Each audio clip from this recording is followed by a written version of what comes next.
Aries yelled at his friend to grab his stuff and get out right away. Slad stayed calm, knowing things were really serious, and realized that only Aries could stop the disaster and bring balance back to the world. The man warmly thanked him for all his kindness and support. He asked him to do everything possible to save the world, reminding him how important this mission was and calling him a true hero. Slad watched closely, curious if Aries could make it on his own without his strong help. This moment kicked off the thrilling journeys of the courageous hero, a bold explorer who held the world's greatest power-up. His upgrade was the strongest in the world, making him more powerful than anyone else. This is where his past comes in. Just last night, something big happened. He was suddenly thrown out of the hero's team. Losing his spot meant he went from being a key member on quests to just another ex-adventurer. It all began when an old friend kept asking the young man to join the hero's team. Slad thought joining the team would just be a short-term fix, a way for him to keep his special skills hidden. He wanted to help out his teammates without anyone noticing, stay away from the spotlight, and protect his private life from becoming public. But things are completely different now, and that isn't the problem anymore. The situation was actually much worse. All the money was gone, and there wasn't even enough left for food or a ticket back home. The young man understood something important. If you always give away your hard work without thinking of yourself, the same people you helped might end up taking everything you've achieved. Then he suggested thinking about it differently, saying that maybe it could actually be a lucky break for the hero. He suddenly felt completely helpless, like nothing could be solved anymore. Slad desperately needed work, so he headed to the Adventurers Guild, a place he hadn't visited in ages. The guild specialized in gathering rare herbs, finding precious resources, and hunting down dangerous monsters. Then he noticed an older woman standing close by. Suddenly, she dropped her heavy shopping bag, and everything inside spilled out onto the floor. The young man asked if she was all right and offered to help. He told her he couldn't just walk by when someone needed assistance. The grandmother apologized shyly and said her back often hurt now that she was older, but right then, she suddenly felt a bit stronger. She was thrilled, saying she finally started to feel better, like her body was becoming lighter and easier to move. Slad thought this was a great sign and was truly happy about this lucky turn of events. He understood that his ability worked on its own. As soon as he chose to help the old lady, his skill kicked in automatically, boosting his strength and making up for her health problems by supporting her muscles. As the name implies, his special ability worked on its own and couldn't be controlled by him. But the young man knew his special power would only work if he truly wanted to help someone from the heart. He worried about how the rest of the team was doing and wanted to be sure everyone was all right. Suddenly, Slot started to doubt if his automatic support skill was really as amazing as he once thought. After all, these heroes were so skilled and experienced that they could handle anything on their own, with or without his help. The grandmother warmly thanked him for walking with her. The young man smiled and said there was no need to thank him. Helping others is just what good people do. He realized he couldn't rely on automatic support for himself, but he was eager to use it to help others. If he couldn't save the entire world, he could at least make life better for people nearby by offering them help whenever they needed it. The grandmother asked if he'd like some ice cream. The boy loved sweets and thought it looked tasty, but he politely said no. Suddenly, his stomach rumbled loudly, showing how hungry he was. The grandmother chuckled and encouraged him to have some, so the boy happily agreed and enjoyed the treat. After enjoying a filling snack, Slad confidently made his way to the Adventurers Guild. Surrounded by seasoned explorers and treasure seekers, he was ready to kickstart his new life as a hero, eager to dive into fresh adventures and face new challenges. The secretary welcomed the guest with a friendly smile and asked if he wanted to become a member of the guild again. The young man shared that he used to belong to the Adventurers Guild. He faced many challenges and overcame lots of tough opponents, but eventually, things changed in his life, and he had to leave that path behind and retire. The girl thought for a moment and asked if he had an adventurer's badge. He replied that he hadn't brought it since he didn't think he would need it. The secretary gave the young man a form to fill out, so the staff could check his details with the records in the guild's main office. He wondered if filling out the form would really prove who he was, but the girls assured him it would. They said the ink was magical. It could show if someone was genuine and even reveal if they had any special abilities. The young man was really impressed by how cleverly the pen was made and found it fascinating that something so simple could recognize who its owner was. Amazed by how ink worked, he decided to write each letter as clearly as possible. The secretary told him she would let him know when his identity check was done and politely asked him to wait. Suddenly, a harsh voice shattered the quiet room with angry shouting and harsh words. It was clear that a furious man was yelling, and his outburst instantly drew everyone's attention. The elf shouted angrily, saying the man should have gone out and hunted a goblin instead of wasting time here. Slad explained that elves usually avoided places like this because they hated the smell of alcohol. Also, the girl was nearly naked. Seeing the stranger's old, battered equipment, the young man guessed the bearded man was an experienced traveler. The elf, meanwhile, looked like she had just left her homeland. The man hit the table with his hand, showing he had something important to say to the girl. Slad quickly stepped in and urged both sides to calm down, listen to reason, and find a peaceful way to settle their disagreement. The elf grew more upset and said she didn't understand what he was trying to say, telling him to stay out of her business. The seasoned warrior paid close attention to what everyone said and decided the girl was correct, pointing out that her argument made the most sense. He thought he was just being nice by inviting her to join the guild and expected her to be thankful for it. The elf instantly bristled with anger as soon as he heard those words. Slad encouraged everyone to stay calm and not let their emotions get the best of them. He stressed that starting fights is never okay, especially if the other person is older, taller, or stronger. He also warned that even a hint of bad behavior shouldn't be tolerated and should be firmly corrected. The man openly said he had never seen the young man before and didn't even know he existed. The older adventurer looked over the guy's gear and quickly decided he was just another nobody. The elf thought he was just being unfair and angry. The angry old soldier snatched a beer mug and splashed it straight into the young man's face. He truly believed that every brave newcomer needed to be properly educated so they could understand the rules of honor and learn how to act the right way. Slat never thought the argument would get so serious. To him, it seemed ridiculous to have a big fight just because of a simple misunderstanding. However, when he saw that making peace was impossible, he accepted the situation. He knew there was no other option. If he accepted the challenge, he would show he had courage and protect his honor. But if he refused, everyone would think he was weak and afraid. The girl quickly took his hand, stopping him before he could do something reckless. She shouted, blaming herself for what happened. The elf shouted that she had gone too far and made a mistake, and now she had to fix it. The man firmly explained that the situation was only about his own relationship with the young man, and the girl wasn't involved at all. Slad quickly yanked his hand away from her, annoyed and frustrated by her sudden interruption. The girl and everyone nearby watched nervously as things unfolded, clearly worried about what might happen next. People stayed quiet, eyes glued to the heroes, not wanting to miss a single important moment of the battle. Slad carefully asked if the enemy really wanted to fight in the middle of the street, suggesting it might be smarter to take things somewhere more private. But the experienced rival quickly refused, insisting they needed to punish the troublemaker in front of everyone. The man charged forward, and people in the crowd started whispering that he must be Gonza, the famous bear slayer, an expert B-class adventurer, and the toughest fighter in the whole guild and area.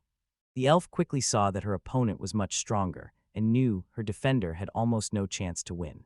The secretary smiled and thanked me for being so patient while I waited. She glanced around, then asked everyone if they had seen where the young man who was just here had suddenly gone. The elf eagerly wanted to hear the story about a man named Ganja who got so angry that he actually pushed the new guy out onto the street. The office worker, looking concerned, asked if the new guy had black hair, as if that detail really mattered. She shouted excitedly, sure that this young man was the one she had been searching for all along. The secretary cried out in panic, saying they needed to help Hansa right away, and the girl beside her was stunned, realizing that now they had to rescue him. Right now he was giving it everything he had, pushing himself to hit his powerful opponent. The air was thick with tension, and every moment felt like it lasted forever. Nobody knew who would win the fight. Slad saw that this man was like a giant bear, fast, wild, and much stronger than anyone he'd ever met. He thought the enemy's huge size and fierce look meant it would deliver powerful, unstoppable attacks, but in reality, its strikes were weak and not very effective. It didn't live up to expectations. Ganza felt a surge of anger as he noticed how quickly his opponent moved, making him question if this mysterious newcomer was really who he thought. The young man confidently said the assumption was incorrect. The real issue wasn't with him, but with his opponent, who reacted too slowly and had a very predictable fighting style. As soon as the last words were spoken, the young man saw a quick counterattack and immediately responded with a strong strike of his own. The seasoned fighter started to feel really dizzy. His legs grew weak, and he wobbled, struggling to keep his balance as his body swayed from side to side, slowly slipping into total confusion. In the end, the old warrior just couldn't hold on anymore. His strength was gone. He stumbled and tried to stay up, but it was no use. Dropping to his knees, he gasped for air, realizing he was too weak to keep fighting against the younger opponent. The man was truly confused about why he felt so out of breath. The audience felt bored watching the match because they didn't know who the young man fighting the veteran was. Some people even wondered if the experienced Gonzo was just pretending and letting the newcomer stay longer in the ring. They wanted Gonzo to stop holding back and end the fight quickly.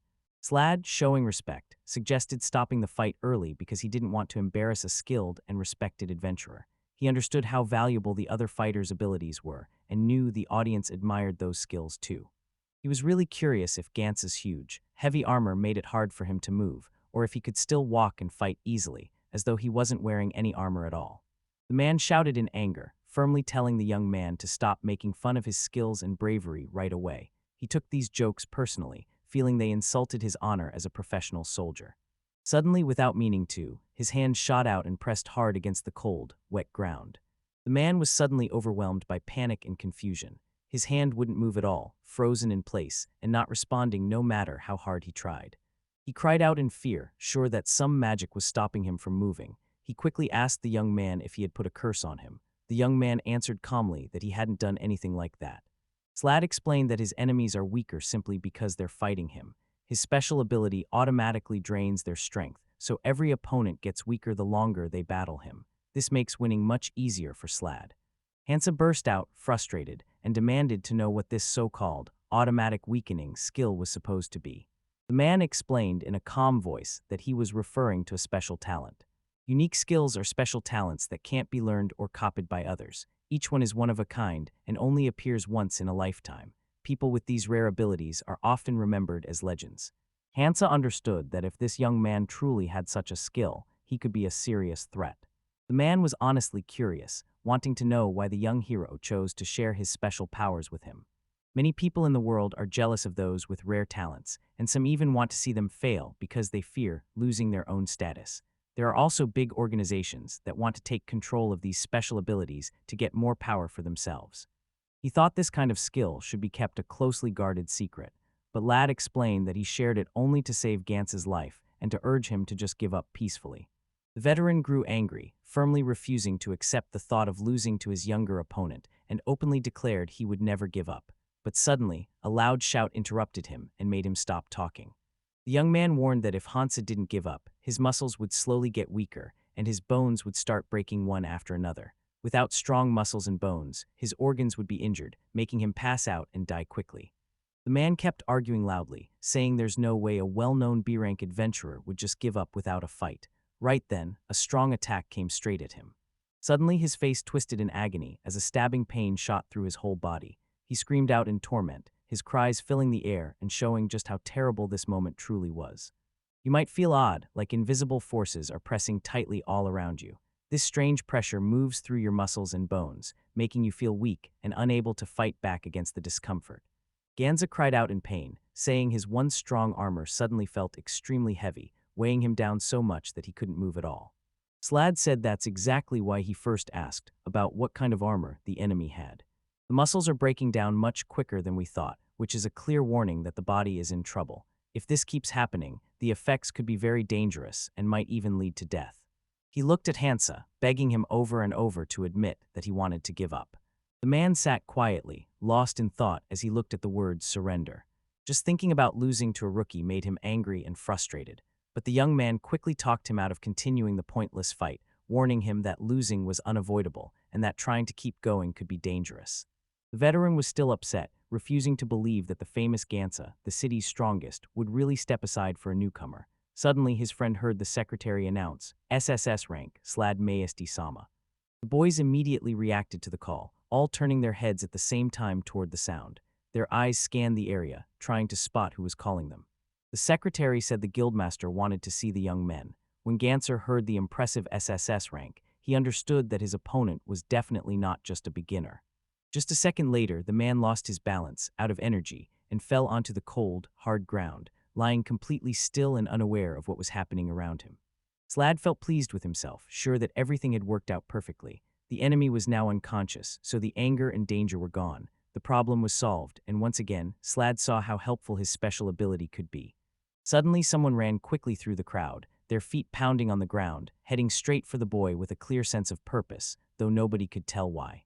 A cheerful and excited elf rushed over, hugged the young man tightly, and happily shouted how grateful she was that everything turned out well, thanking heaven over and over for their victory in the dangerous fight. She was scared for him, afraid that he might get hurt or punished just for protecting her, a gentle girl who never meant for him to face such danger. Slad shyly said sorry to her, feeling bad because he realized he had made her upset without meaning to when he heard the name Ithaca. Once again, he truly apologized for all the trouble and stress he had caused, and thanked the ethics committee from the bottom of his heart. After hearing about what happened, everyone gathered there was shocked and unsure what to think. They found it hard to believe that the secretary had really announced the arrival of an SS-ranked adventurer. The news was so unexpected that they struggled to accept it. The worker looked straight at the guild master, showing no sign of fear. The man spoke up and said that the guild wanted to sincerely apologize to Mr. Slad Maesty, the SSS-ranked adventurer, for any trouble they had caused him. The young man didn't really want to talk about it. The guildmaster never expected someone with such a high SSS rank to show up in their small guild. Slad believed he had already moved on from that. The man was impressed by his humility and remembered the stories he'd heard from abroad about the well-known guest, that he was a legendary dragon slayer, unbeatable, unmatched, and yet without a job. Slad was honestly surprised because he usually thought of himself as pretty average, but with two special skills, auto buff and auto debuff, he could boost his teammates while weakening his enemies at the same time. This gave him a real edge whenever he fought. He wished for a fresh start, believing that moving to a different place would help him forget his old life. The guildmaster wanted to know why he came to their guild. Slad was surprised to see that the person he was talking to had no idea why he was really there, so he explained that the visit was actually about money. The man let out a smug laugh, clearly believing the hero was just messing around. But the young man looked him straight in the eyes, his face completely serious. It was clear he really meant what he said. This wasn't a joke or a way to get attention. The guildmaster spoke with passion, saying that being SSS rank gives someone great power, high status, and lots of respect from everyone. They also never have to worry about money. But Slad replied honestly, saying he isn't actually very rich and just lives a simple, self-sufficient life in his village. The man gave another doubtful smile, thinking that everything he had just heard was just a joke. But the man looked at him again with deep, serious eyes, clearly trying to make him believe every word he said. The guildmaster stopped joking and explained that adventurers ranked S or higher get a special badge. This badge lets them use guild services for free, including meals, a place to stay, and shopping at stores connected to the guild. Slad saw a grand, beautiful estate in front of him. Bright sunlight lit up the perfect gardens all around, and tall, elegant columns made the whole place look like a dream home. He felt truly excited about all the new doors opening for him, finally seeing how his important status could actually help him. At the same time, Ithaca was quietly spying on him from behind a tree, watching everything he did. When he saw the girl watching him, she instantly ducked behind a tree, nervously covering her face with her hands. Embarrassed and unsure what to do, she suddenly found herself standing in front of the boy she always dreamed about. The girls in the hero group were shocked that their friends left without saying a word. Aries didn't care much about what happened to him. Slad was also surprised that the team would break up just because he was kicked out. They quickly put everything aside and set off to find the person who had run away. Disha was flooded with emotions. She protested angrily, calling her old friend a traitor. Disha decided she would never let this go. She promised herself she'd chase after him until she made things right and taught him a real lesson about justice. Ramuri frowned and whispered to herself, saying this didn't seem like something Slad would do. She trusted him too much for that. After all, he was the one who taught her the language and became her teacher, even though she was a half-breed. Dasha just couldn't figure out how he could act that way. Slad's very presence annoyed her, and she finally snapped and hit him because he had betrayed his friends. The young man discovered an interesting book about legendary heroes while browsing the city's flea market. It was an incredible place, full of rare treasures and strange objects that could spark anyone's imagination. He believed these stories would give him useful facts about the various races. After finishing the book, he found out that dwarves are known for being tough, strong, and quick, while elves stand out for their calm nature and rarely showing their feelings. Elves can be pretty shy and usually have a hard time starting conversations or making new friends. But while Slad was really into his book, ethics accidentally fell right on top of him, making them both turn bright red from shock and awkwardness. She glanced at him shyly and quietly said she was sorry. At the same time, the young man realized that this elf was very different from the elves he'd read about in books. An hour ago, the secretary was surprised to find out that the young man wanted to take on a quest involving fresh slime from the Karuna ice cave. The boy said yes. It was because he wanted to taste the famous ice slime candy. The guild master's face turned serious, realizing that with enough money, this boy could eat treats like that every single day. He suggested the adventurer take on an easy job, taming the dragon LZ in the west. Slad didn't agree, confused about how that could be considered easy, so the man offered another idea, exploring some old ruins. Meanwhile, the secretary noticed smoke coming from the table, just as Ithaca suddenly called out to the young man.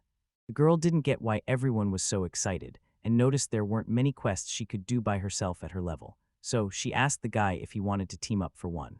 He noticed it was a simple goblin hunting job, and said that was exactly the kind of easy task he was looking for.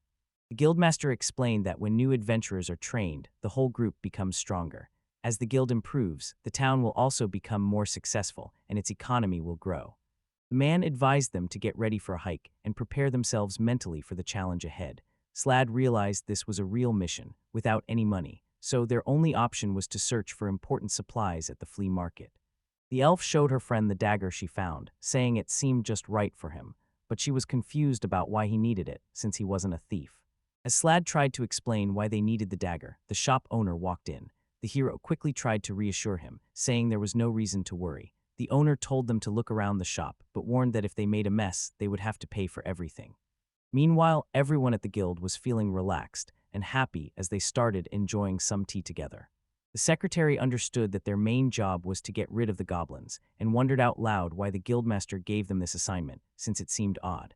The man thought this was a disrespectful question, but he still confirmed that getting rid of the goblins was exactly what they needed to do.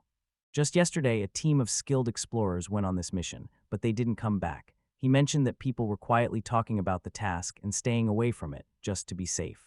Because of this, the mission was seen as very important. The boys started their journey, and Ithaca wondered if goblins were actually as small as kids.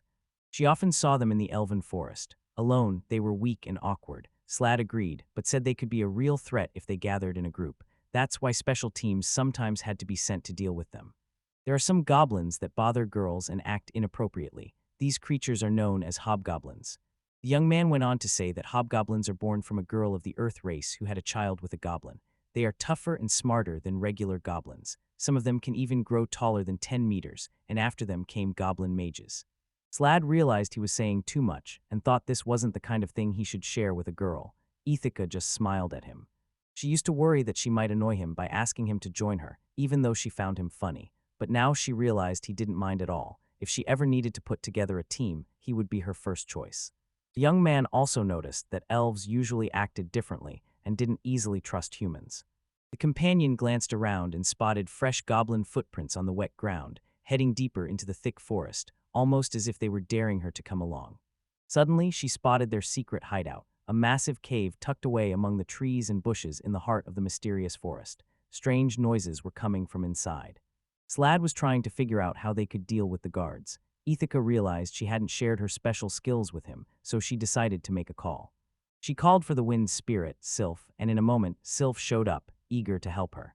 Slad discovered she was a spiritual priestess and recalled a unique ability that priestesses have. Their connection with spirits grows stronger as they expose more of their skin. Now, it all made sense why her outfit was so revealing. Erica shouted, saying this is what he really thought of her, but he told her to keep her voice down so the goblins wouldn't hear them. He asked her to gather her strength and shoot from where they were. The leader agreed, but her friend looked more focused than normal. The young man explained that the arrow needed to split and hit two enemies at the same time. The companion said she had never tried anything like this. Slad told her he couldn't help, but assured her to trust his friend. Suddenly, his automatic backup system kicked in and started helping him. Ithaca's arrows flew fast and hit the enemies right away. The girl couldn't believe how powerful and scary her new ability was. She noticed that the little one's spirit is much stronger than it looks because she managed to beat 3 opponents at the same time. Slad also commented that Sylph has amazing power. Ethics would feel truly happy if her companion could just offer her some praise for her bravery and her skill in dealing with the power of nature. While she was talking, a new enemy suddenly appeared from the darkness and started attacking them again. Slad, filled with rage, hurled his sword at his enemy, using all his strength. He defeated his opponent and won the battle. Ithaca was puzzled, she was sure she had aimed perfectly at the goblin's weak spot. Slad knew that with the automatic support system turned on, there was no way to miss the target. The young man hit hard again, and the girl cried out loudly, confused about what was happening. Slad explained that he was gathering goblin materials and body parts because they needed them to claim the reward and finish the quest. They keep them as evidence of their victory because every goblin they defeat earns them a set reward. The boy told Effica that being an adventurer isn't as amazing as being a true hero. Adventurers usually care about things like money, fame, or personal goals. In the end, only those who are ready to do anything to get what they want make it through. Slad realized the elf was so kind-hearted that he even felt sorry for monsters. He was so merciful that, even in dangerous moments, his hands would sometimes shake and his arrows would miss, losing power and accuracy. He didn't have any special skills to pass on to her. All he could do was show her how tough the life of an adventurer really is and let her decide for herself if she was ready to take on this challenging journey. The boy realized this way of teaching was harsh, but now he truly understood how dangerous the world could be and finally had a real chance to make it back home.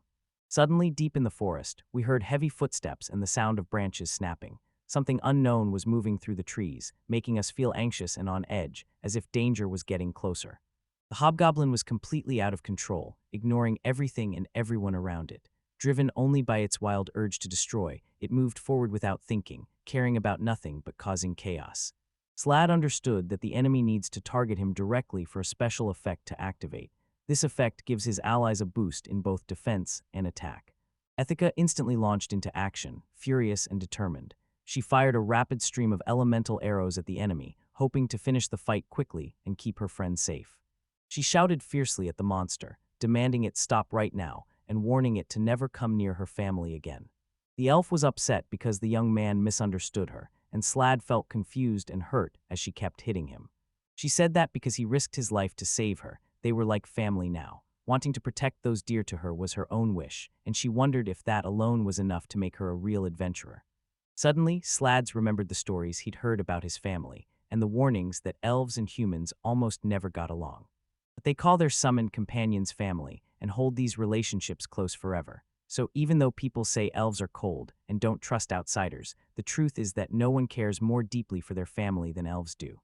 ETHICA explained that if you prepare a goblin ear properly, it can become a powerful medicine that really helps heal bruises. Slad smiled and told her she was truly kind. He also admitted that he wanted to travel with her and go on exciting adventures together. The guy officially asked the girl to join his team, and she was so happy that she hugged him, excitedly promising to do her best and show that he made the right choice. Aries shouted in disbelief, unable to understand how his teammate could simply walk away. She calmly replied that for her, being part of the hero's team was finished. Aries insisted that their team was more than just a group of adventurers. He angrily asked if she was really going to leave the team and quit their mission to save the world, seriously questioning if she was thinking straight. The girl suddenly appeared behind Aries, gave him a sly smile, and teased him, asking if he was going to try to stop her from leaving the team, clearly trying to provoke him into a fight.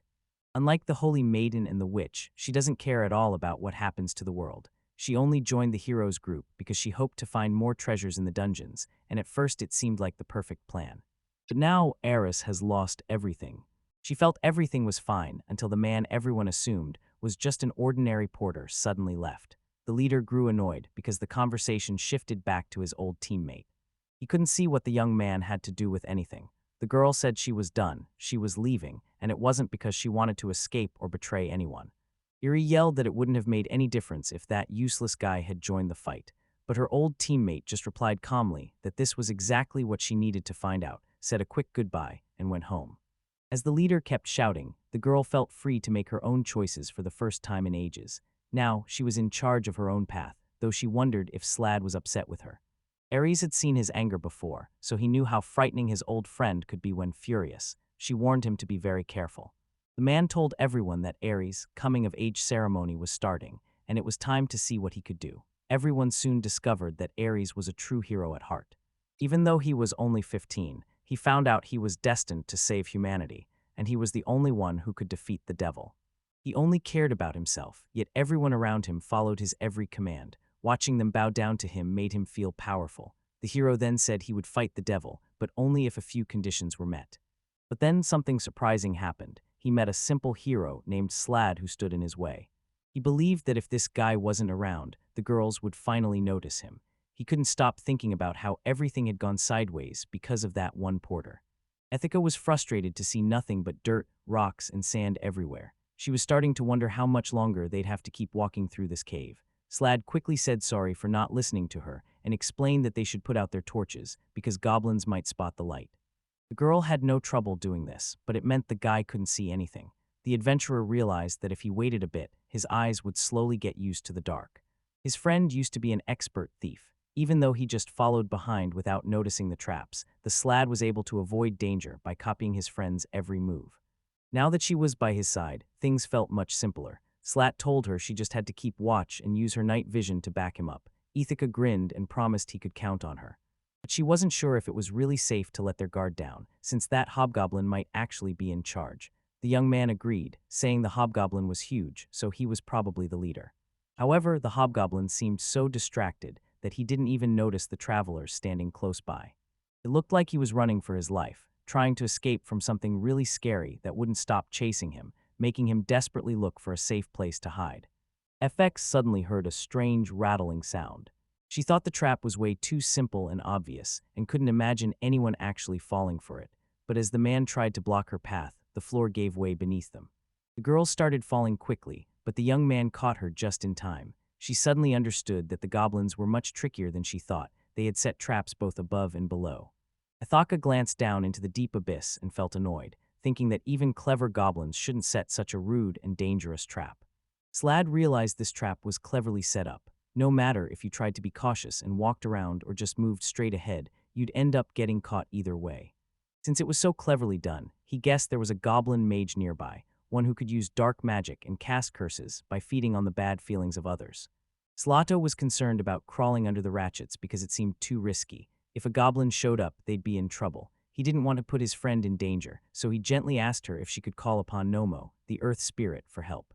Suddenly, a tiny creature showed up. It looked like a little wooden pillar shaped like a person, almost as if a small earth spirit had come to life. She felt proud for making something amazing, and the young man encouraged her to trust him, sure that she would succeed once more. Then, with determination, he started the fight, showing that winning now relied completely on their teamwork and trust in each other. Suddenly, scary faces with glowing, hungry eyes showed up, looking ready to attack. The boy shouted a loud warning, telling everyone that the goblin enemies were near and about to strike. Just as Lad expected, the goblins easily avoided the traps. They shook their rattles on purpose, making loud noises to distract everyone and keep their enemies guessing about what they would do next.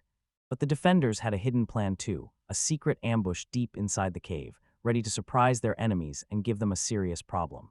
Ethica charged at the goblins, thrilled that their teamwork paid off. She believed their clever plan gave them the upper hand in the fight while keeping everyone safe.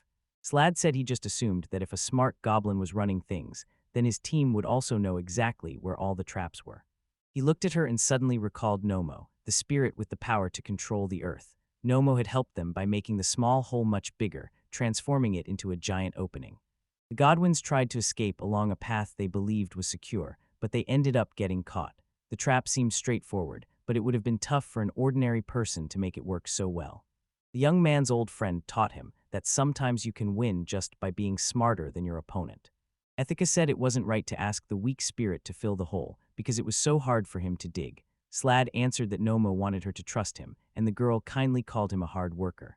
She asked her travel companion if he had discovered anything interesting, but he replied that looking around was a waste of time. There was nothing special here to catch the eye of explorers. He suggested she should look somewhere else, saying the road they had used to get here was likely linked to a bigger network of tunnels and passages, all forming a complicated underground maze. Slat also saw that there were a lot more new tracks on the ground than usual. This means this room was really a crossroads, where several paths met. It connected different parts of a big network of caves and tunnels, making it easy to move from one area to another. Ethics decided that a goblin might show up here at any time. She suggested leaving her loyal friends here, confident they could watch the entrance and warn them if any enemies showed up. Slad politely pointed out that a spirit can only appear in one place at a time, so he wanted to walk with Nomo and face the challenges together. Ethico was set on calling a bigger spirit this time, hoping they could stand side by side in battle. The boy was surprised by this idea and quickly insisted they wait, saying it was way too dangerous to go ahead without a solid plan.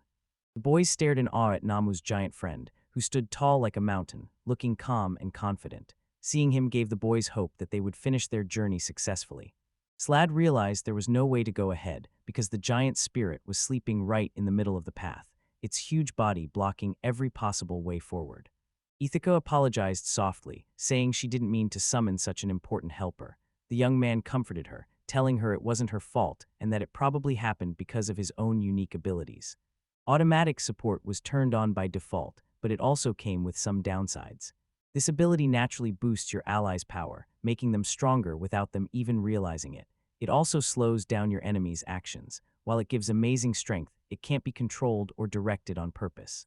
That's why he recently advised calling on the weakest spirit, to prevent any risky side effects from the allies, powers growing out of control. When the goblin saw the giant spirit, he panicked and quickly ran off to find a place to hide, hoping to get away and stay safe. Slad pointed out that the enemy's main base was in that direction, so everyone needed to get ready for the big fight and make sure they could land a winning strike. Ithaca truly believed she was meant to take action, and she was fully prepared to give her all to win and show off her best fighting skills. The young man stared in awe as she quickly covered the entrance with a thick layer of soil. Ithaca knew it was impossible to block every way out, so when the enemy started to lose strength and tried to run, a trap was waiting for them. They filled this passage with dug-up earth, making sure no enemy backup could get through. The boys cheered together, excited for the battle to begin. They believed in themselves, ready to face any challenge with courage, hoping for an amazing adventure and the thrill of victory. Slad paused and wondered when he last felt this much real happiness from a thrilling adventure packed with danger and surprises. In the hero's room, he mostly heard people cursing, and after he quit, others started testing his abilities. Ethics asked him what was wrong and why he just stood there. The guy noticed she smelled nice, said everything was fine, and realized moments like this made his journey feel real. The elf pointed out that the place didn't feel fresh or comfortable at all. Slad explained that goblins love places like this, which means the wizards must be nearby. The girl froze in fear, picturing a real human skeleton right in front of her. Suddenly, Aurora's voice echoed, and a thick cloud of dust filled the air. It looks like the goblins are fighting among themselves. The man realized the fire must have started from magic, so he figured the goblin boss with those powers was close by, hiding and waiting to strike. Actually, we weren't dealing with an ordinary mage, but a very rare kind of creature, a goblin witch. She had special skills and secret knowledge that made her a very tricky and dangerous enemy. Goblins are little monsters that usually stay in groups. There are stronger goblins too, some called hobgoblins who fight with their muscles, and others known as goblin mages who attack with dark magic. Males usually treat females like servants, but sometimes a female changes and develops magical powers like a goblin mage, which lets her become a leader. Slad recognized that this was no ordinary monster, but a goblin witch. Unlike goblin mages, her anger came from being mistreated by men, and it seemed that the hobgoblin had tried to run away from her territory. Slad was still confused about where exactly he was. He asked Ithaca if the monster had anything to do with the other goblins, and wondered if they needed backup. The girl told him to get a better look first. The boy saw that the goblins had taken the adventurers prisoner. The elf also noticed old human bones scattered along the creepy path, and it seemed like the goblins planned to use the adventurers for some weird ritual. Slad believed there was no way a beginner like Ithaca could win this fight. He also suspected the monster had some special powers. Slad wanted to stop her, but then recalled her saying he was just an errand boy and not important. The young man agreed with Aries. He was just an average guy, without any special strength, and his ability happened automatically, so no one really noticed it. That's why he focused on using different items to help from the back of the group. But he still stayed at the back, behind everyone else. Now, however, Slad had a chance to help save the other adventurers and do the right thing, even though he seemed unimportant and didn't have any special skills. He was sure he could be the hero who would finally defeat the goblin witch. The young man told Ithaca to calm down and not go after the witch. Instead, he asked her to use her Nomu to help fight the enemies that had surrounded her, while he focused on taking down his own opponents. He yelled out, telling everyone to stop attacking the opponents. The man skillfully moved through the crowd of enemies, dodging attacks and smoothly weaving between them. He tried to get closer to his target without anyone noticing him. Ithaca played amazingly, staying calm and focused as she quickly took out each of her opponents. The goblin witch was about to cast a powerful fireball spell, but Slad yelled that he wouldn't let her. He chose to use an old and common technique that nobody had tried in a long time. But the young man found another way to use this skill and activated provocation. He understood that the witch was about to unleash her powerful attack on him. The witch started to cast an amazingly strong spell. Ethics encouraged her friend to leave this place right away. As a result, his automatic debuff skill activated, leaving everyone around him shocked and confused as they watched in disbelief. Slad glanced at his companion and quietly asked if she was surprised by what had just happened. The witch didn't notice how tired she was yet, and to her, he seemed incredibly strong. So Slad realized that the witch would purposely attack with her poisonous claws if she thought she was safe. He squeezed her hand so hard that everyone heard her bones crack. This kept her safe from all her magic and sharp, poisonous claws, making her completely defenseless against someone ready to strike. However, the witch was still upset. Ethica quickly moved closer and nervously asked what was happening. The man understood that the girl now knew who he really was, so he decided it was time to be honest and tell her everything, even if it wasn't easy. He explained that his special ability made the witch much weaker. Thanks to his automatic debuff, she could barely stay on her feet. The elf was amazed and asked how this unusual power worked. The guy explained that this was the reason he lost his fight with Ganza, leaving the girl surprised. Slad explained that at first, the fully automatic debuff quickly weakens the enemy's physical strength. Then, every second, it triggers fast internal changes that can't be seen from the outside. The effect gets stronger with touch, so even a gentle tap can make bones snap with a clear cracking sound. Ethics saw this as a great strength, but the boy replied that if anger goes away, then everything naturally falls back into place. The girl understood that the goblin witch, shaped by hatred, didn't know how to trust anyone. She felt sorry for her and thought the witch needed real help, but the young man said it wouldn't make a difference. He explained that the witch had a unique power called Company and Curse, which made her impossible to kill with a direct attack. The only ways to defeat her were to let her die naturally, poison her, or drain all her blood, so his special skill was perfect for this situation. Ethica suddenly started crying, tears running down her face as she quickly tried to wipe them away with her hands. The girl understood that the witch had to live with hate and always curse others, which made her deeply unhappy. Slad realized with sadness that this hateful anger would eventually destroy the witch, causing her own downfall. He wished that in her next life she could finally be happy, leave her pain behind, and find the peace she truly deserved. The adventurers explained that they owed their lives to the group and were amazed to discover that the creature was actually a rare kind of monster. They admitted that if the team hadn't shown up, they would have ended up trapped in that creepy temple forever. Someone pointed out that Ethica was really good with a bow, which surprised everyone. Brother also did a great job distracting the enemy with his taunt move. Soon after, they noticed where the exit was. He found himself surrounded by a breathtaking view. Lush green trees, warm sunlight, and crisp, clean air made it feel like nature made this place just for peace and relaxation. Slad congratulated Ethica on finishing her first mission and reminded her that, before they came into the cave, she said her true wish was to keep her loved ones safe. She didn't know those adventurers, but they cared about protecting the city above all else. They decided to celebrate together. The boy felt happy that she was able to help save them. He thought about how impressive the elf was, always brave and ready to face any challenge. To celebrate such an amazing accomplishment, he suggested throwing a big party right there in the bar. Ithaca thanked her friend, excited to join him on her very first adventure. She understood that without his support, she would have failed on her own. She wanted to keep working with him and felt sure they could move forward together, trusting her archery skills and her positive attitude. She knew the next challenge would be harder. Slad remembered their conversation during the mission and wanted to stay by her side, so he decided it was time to tell her more about his own abilities. Ifeka was upset because Slad's debuff skill made it seem like all of her achievements, her amazing archery and summoning the strongest spirit, were really thanks to him. She couldn't believe she had to accept this unless she was drunk. Slad told her he didn't want to spoil her happiness, so he kept quiet. The girl felt really hurt because she thought her efforts didn't matter, even though she genuinely wanted to help her teammate. Slad agreed that this was true, saying her abilities were incredible. He admitted his own skills wouldn't matter much without her support. Today, she had helped him out many times. Etika said she would visit his hotel today, and the guy was so surprised he couldn't even say a word. The girl's eyes lit up with excitement when she saw his room. She said it looked amazing and was even more impressed by the huge, fancy bathroom. Slad thought she looked like she was about to go swimming, and then it hit him. He hadn't gone anywhere himself. Ithaca told him not to worry, that as long as he was close by, everything was okay.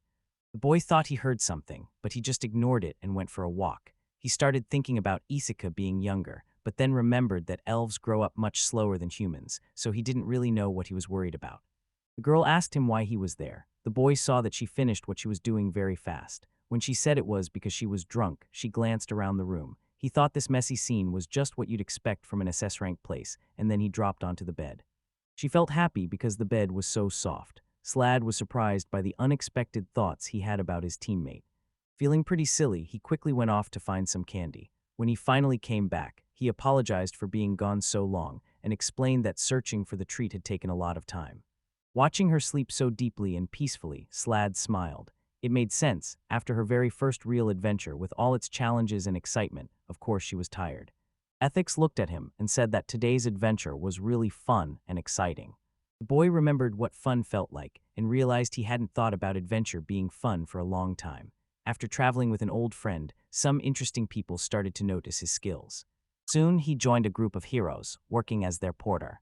Everyone in the old world already knew how skilled he was, so he decided to stop exploring new places. Now on a new continent with Ethica by his side, Slad has a chance to catch up on missed adventures and truly feel like an explorer again. But for now, the guy decided to forget about those worries and focus on saving money for his trip. He needed to figure out where he could sleep tonight, since he couldn't just rest next to her. Plus, nights on this new continent seemed extra long. Midi said that a true adventurer can satisfy their craving for excitement here. You can let go of your stress and troubles in this place. She softly told him she wanted to be with him, promising to make their life happy together. Slad was honestly shocked, realizing she was clearly asking him to marry her and spend their lives together. He saw Ethico fast asleep in his bed, looking so young and peaceful. Then, he spotted the notes about S-rank privileges lying on the table. In the book, the young man discovered that one of the benefits was free entertainment at night. Sometimes, a one-night romance between teammates can cause problems in the group. The guild offers a way to avoid these issues. This system is used both in Europe and in America, and he believed it was a great idea. Unlike a simple phone call, it gives you a chance to talk with the girl about any issues or worries you might have. Midi realized he had done really well, even though he probably didn't expect things to go this way. For elves, calling someone from another race family means you want to marry them. She was surprised he didn't know about this tradition. The girl explained that friends and family aren't the same thing. Slad replied that according to a book he'd read, elves actually call close friends family. The girl pointed out that, for her, it's really hard to see a man from another race as truly close. Midi didn't find anything unusual about it. A kind-hearted elf got help from a total stranger, who just happened to be an SS-ranked adventurer. She figured anyone would see that as a stroke of good luck. Besides, she was willing to be his second wife if he wanted. Slad gently moved her back, telling her he couldn't marry her because he didn't have enough money for the dowry. The girl believed she had no friends at home besides the spirits. In her community, men usually ignore girls like her, since elves don't find her type attractive. The only thing that makes her special is her rare talent for calling spirits. Slad knew she had the power to call spirits and had once been an adventurer.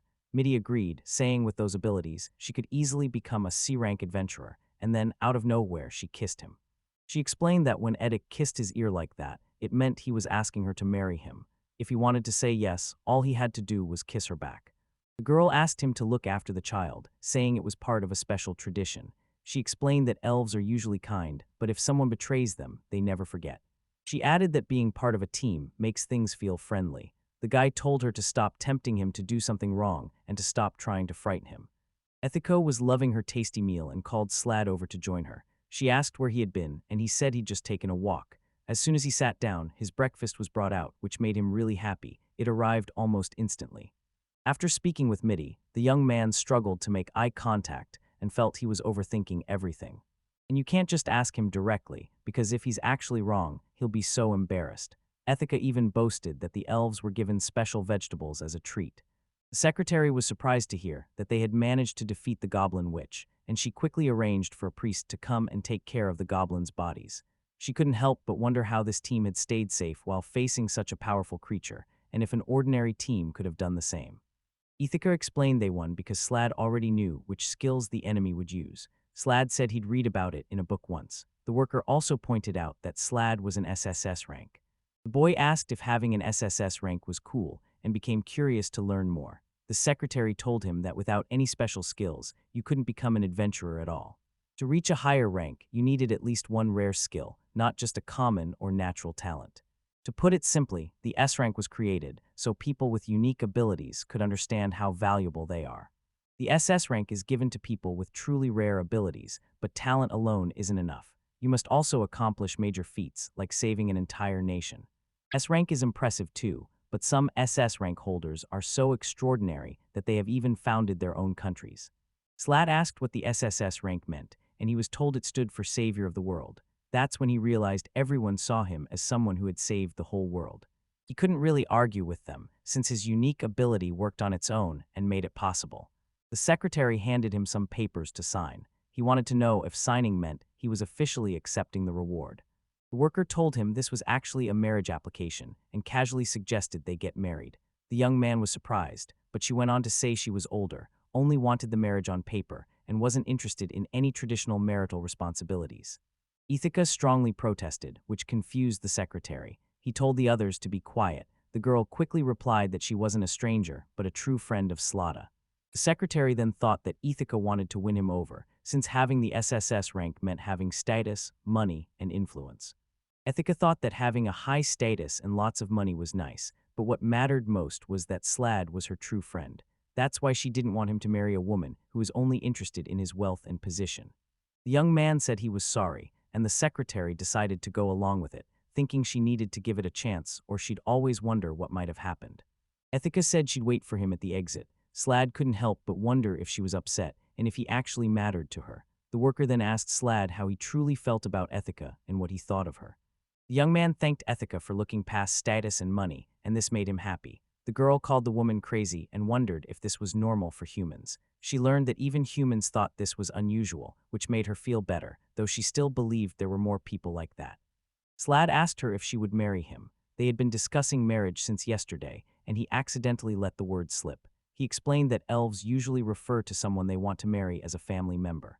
The elf felt embarrassed and surprised that he was aware of this tradition.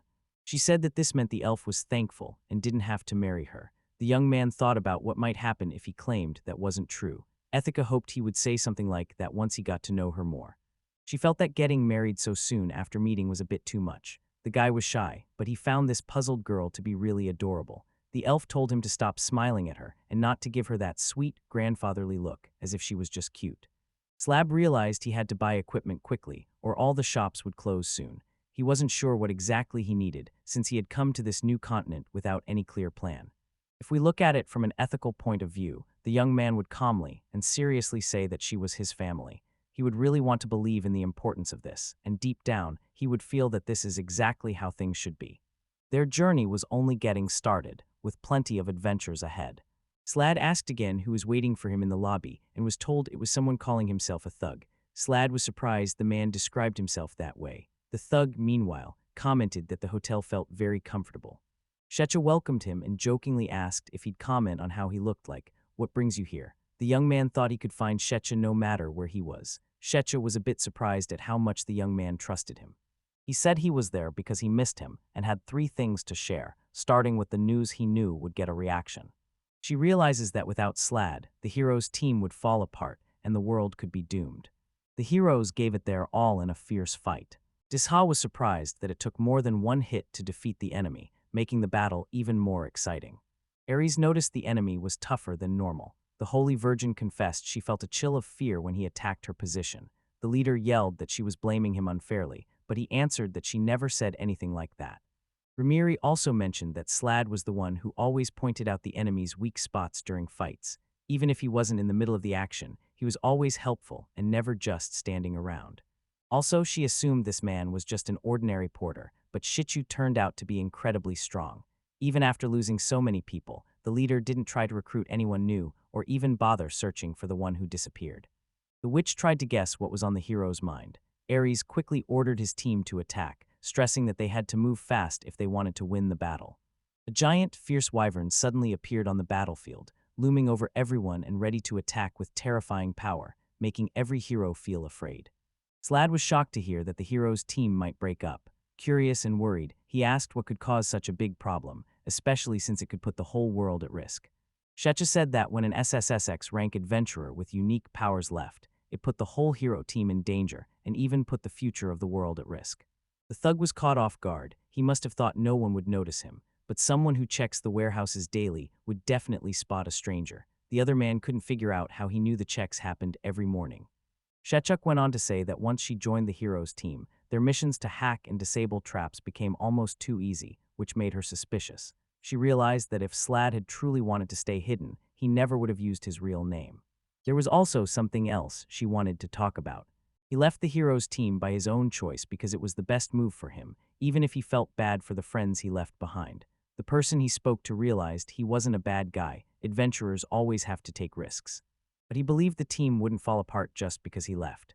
In his mind, losing Shichai was a bigger blow, so while he planned to stay in the small guild, he expected the others would go off to a big city and easily find someone new to take his place. She confidently bet 500 gold coins that Aries would leave the city without recruiting a single new team member.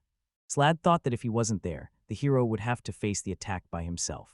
Slad's friend said he was giving Aries too much credit, since Aries wouldn't find any help in a town without even low-rank adventurers.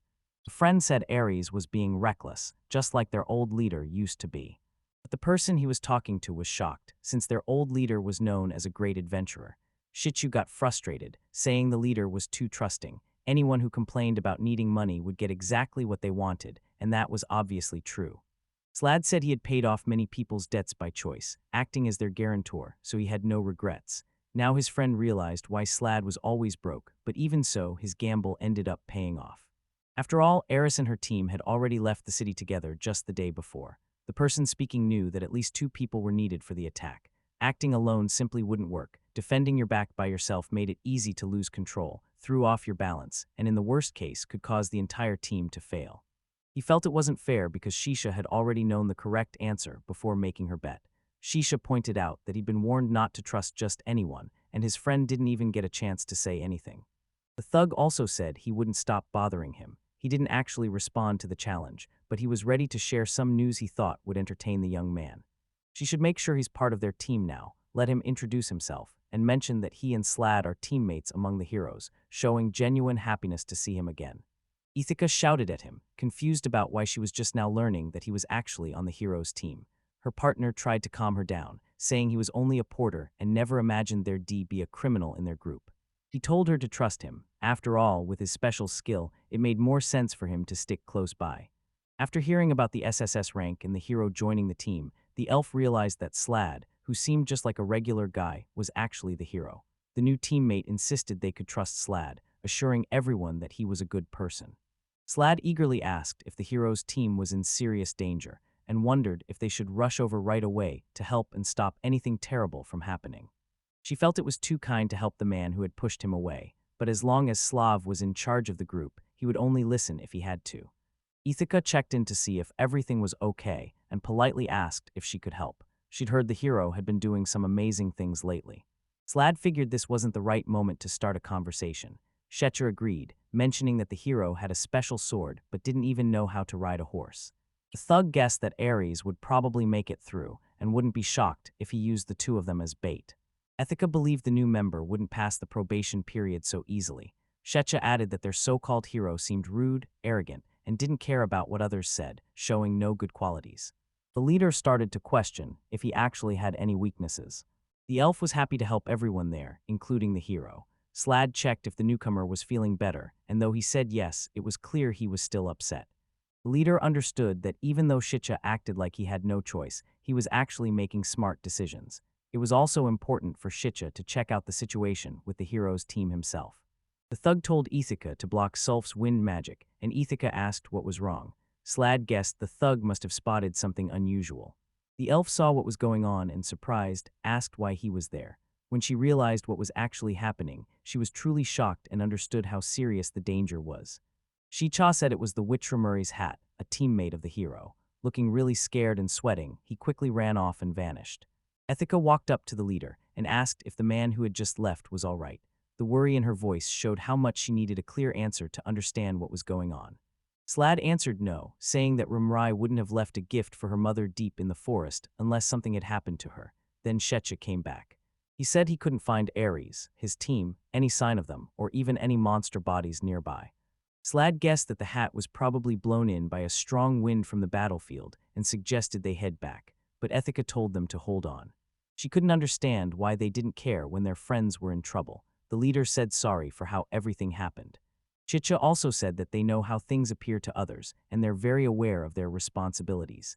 If she keeps following the path of an adventurer, she'll figure things out in time too. Slad felt powerless to make any difference. The thug kept searching for someone brave, while Slad quietly watched for any signs things might shift. Ithaca said sorry for what happened. Comrade promised he wasn't upset, even though he did feel nervous for a moment, but his friend reassured him and put him at ease. Chicha is known for having a sharp tongue, but when he needs to hide his feelings, he speaks in a calm and steady voice. Strangely, during these moments, he ends up soothing everyone on the team, even Ari. Slad realized how much Shisha wanted to stay with the team. When Etika found Rumrai's hat, she suggested they start talking about their plans with the new teammates. She had no reason to doubt him, but right then, the look on his face was truly frightening. She knew Chicha was a good person at heart. He loved money just like the other tough guys, and he often acted tough and made sharp jokes. But deep down, Chicho secretly used his earnings to help pay for sick people's treatment. Slad knew he might look a bit scary sometimes, but he'd never hurt anyone on purpose. He thought it was always better to listen to his side of the story before judging him. The most important thing is that in the future Chicha has chosen, they will never look back with regret. She said he had found some clues and there was no time to waste. Etika mentioned that he and Slad were very close. She seemed surprised, not knowing why Etika thought that. The girl didn't get why he was feeling so awkward. Slad felt like he shouldn't be listening to this. Then she suddenly said he had discovered something important. He believed Ramry was safe since there was no sign of her being buried nearby. That seemed like good news to the elf. Slad figured the Holy Maiden would have handled the burial if something bad had happened, but it was clear Ramry was in no shape to fight now. After all, if she had been awake, she wouldn't have lost her hat. She wondered if she was sick. She also noticed a few small spots of blood, but since she was still alive, it meant her magic was probably coming back. She asked if she could take a closer look. There was a deep groove in the ground. The thug said that Disha's special attack was so strong, it won the battle with just one hit. They called it a critical strike. Around 50 years ago, the demon king Yuzunger showed up out of nowhere. He was unlike anyone else, and he built a world where evil spirits could live happily. Under Ushemger's rule, the monsters turned vicious and started attacking humans. Then, the demon king cast a terrible curse, covering the whole world in a thick, poisonous fog. The curse of the dead coming back. Slad knew the guild always sent the person with the sacred skill to bury the bodies. If a body was left unburied, it would become cursed. These bodies also had to be buried, but since there was no grave nearby, it meant Ramry was still alive. The guy guessed that this cut probably happened because someone used a critical hit. She also explained that critical strike was Dish's special move. It lets him spot an enemy's weak spot and land a powerful attack. Ethica was impressed and thought anyone with this skill must be an incredible fighter. Slad explained that things were more complicated. Even though the Holy Maiden was great at protecting others with her perfect holy defense, she actually couldn't fight herself. Her real strength wasn't in attacking, even if her power seemed unbeatable at first. Usually, people with holy power aren't known for their fighting skills. First of all, this attack doesn't work on monsters, so you should only use it if you're trapped with no other options. Slad asked them not to bring this up with Disha when they met, because even though they were talking about her special talent, it was a sensitive subject for her. She then spotted 2 sets of footprints ahead, guessed that Disha was giving Ramonry a piggyback ride, and told them to hurry up and catch up with them. Aries suddenly understood that the monster in front of them was from a very rare species.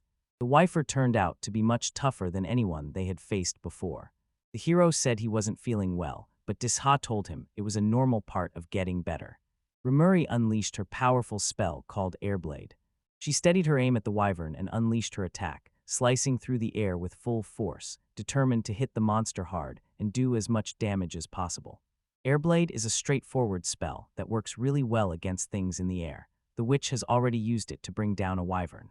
Ramiri wasn't sure if her shot hit the Wyvern, but it stayed in the sky, circling above the battlefield. She realized she would have to get ready to face it again. The failed attack just made things worse. Now, the Wyvern was angrier than ever and went after the girl. The witch looked at the heroes with desperate, hopeful eyes and softly begged them for help. Ares watched everything happening with a small, amused smile, clearly enjoying what he saw. He quickly decided his friend had no chance since the Wyvern looked really hungry. Pretending to be sorry, the hero stayed calm on the outside, but inside he was actually pleased. While the leader was amused by what was happening, Disha quickly stepped in to help her friend. She quickly created a strong shield that easily stopped the monster's next attack. The girl used her special power called Critical Strike, focusing all her strength into a single, powerful attack. The Holy Virgin smiled with joy, knowing her perfect aim had found its mark. The witch shouted for Slad, her voice high-pitched and full of panic. Esha nodded, believing that if he were around, he would protect Ramri again like before. He didn't wear any armor, was just a humble porter, and looked so fragile, it seemed like the slightest thing could harm him. Aries laughed and said she had done a great job. In the end, the girl decided not to go through with her sacred responsibility. Disha asked why he hadn't protected her, saying that keeping a child safe should have been his most important duty. Aries disagreed, confused about how his sacred sword could possibly help her from so far away. The Holy Virgin thought that since he was a hero, he should at least be able to use the air blade. Aries laughed, saying Airblade was just a simple move. He was so skilled with his sword that he didn't even think about using normal attacks. He didn't see why it mattered, since even if she lost, he could still beat the Wyvern with his magic. Disha slapped him hard across the face, showing just how upset and angry she was at the hero's harsh words. She truly believed he was a complete scoundrel who had no honor or dignity left. Aries shouted angrily, confused by how she could strike him, and claimed he didn't even understand why it was such a big deal. Disha said they could talk about everything later. Right now, Rimuri needed to be taken somewhere safe. The hero decided he would look after both Disha and the tired witch that night, making sure they were both okay. He thought that finishing this job would finally silence them for good, letting the monsters deal with them, and the bothersome porter would stop pestering him. Ethica pointed out that even in a place like this, someone had built a house. She wondered how she missed it before he did. The thug had wagered 1,000 gold coins, insisting they would definitely spend the night in this mansion. Slad didn't really see it as a bet, especially since all the signs showed the two had come here. He noticed just 2 sets of footprints and started to worry about where everyone else from the mansion had gone. She looked around and told him that it had rained heavily not long ago, which probably washed away most of the other footprints. Ithaca wondered if they should go there, since she felt uneasy. The normally noisy spirits had suddenly gone silent, which made her even more worried. Noticing some worrying signs, Slad suggested that Shichi check things out. Shichi agreed right away, prepared to face any danger and protect his friends. Ethics was caught off guard, starting to wonder if she might have misunderstood what was really happening. Slad tells the girl to trust her gut feelings and speak up if something feels off, highlighting how important it is to listen to your instincts, especially when things seem unsafe. He also mentioned that paying attention to even the smallest things is important, because sometimes little details can make a big difference, especially when things get tough. His friend agreed with him. Shecha cheered with excitement, complimenting Ithaca on her amazing instincts. He went on to explain that the mansion was really a monster pretending to be a house. Slad had suspected something was wrong, but the girl was stunned as she realized just how close they had come to being tricked and trapped by this illusion. The leader explained they faced 3 dangerous monsters, each with a unique way of luring victims. The first monster was a house that patiently waited and then ate magical creatures. The second was a hotel that wasn't real at all. It secretly housed groups of the undead, making it a truly strange and scary place. At the third house, something important was about to happen. She explained that when they knocked, no one answered, and that made her feel something was wrong. Slad explained that these mansions are usually empty, so nobody is around to respond. The thug mentioned that Disha is too smart to fall for the same trick again, but the same can't be said for the neighborhoods. The leader added that anyone who works with the dead would definitely notice if the hotel was fake. But there are so many things missing in this house. Maybe they're up against a whole new kind of monster. Slad's face was pale with fear, covered in cold, clammy sweat. Suddenly, a strange figure appeared in front of them. It was the Nightmare Fairy. Slad finds himself in a luxurious but empty hall. A girl shows up and greets him, inviting him into her dream world. That's when the young man understands he has fallen asleep. He asks her name. Suddenly, a tiny creature flies past. It's the rarest kind of Nightmare Fairy, and he immediately recognizes it. The heroes are surprised to find out this monster is one of a kind, and they start to wonder if it's as powerful as the legendary creatures they've only heard about in stories. There are 16 types of monsters that are the rarest of all, and their strength is said to be as great as a god's. The Nightmare Fairy can show up looking different to everyone, which is why in some places, people treat her like a goddess. The mansion isn't a fairy's true body, it's just one of the forms she takes while moving through our world. One of the friends suddenly panics when he realizes he just boldly walked up and knocked on her door without thinking. The young man believes the fairy won't really get mad over a silly thing like that, but suddenly a loud crash proves him wrong. The fairy laughs and tells the boy she means no harm. He understands that she isn't controlled by the Demon King. The companion warns that only someone very lucky can escape the dreams of the fairies unharmed. The young man just thinks she's imagining things. She says that usually, anyone who comes into her house never leaves again. The fairy gets upset because he wants to leave his friends behind, and she tells him that doing this is basically giving up on himself. The companion shouts angrily, demanding if he realizes that the Demon King has filled their world with curses and endless chaos.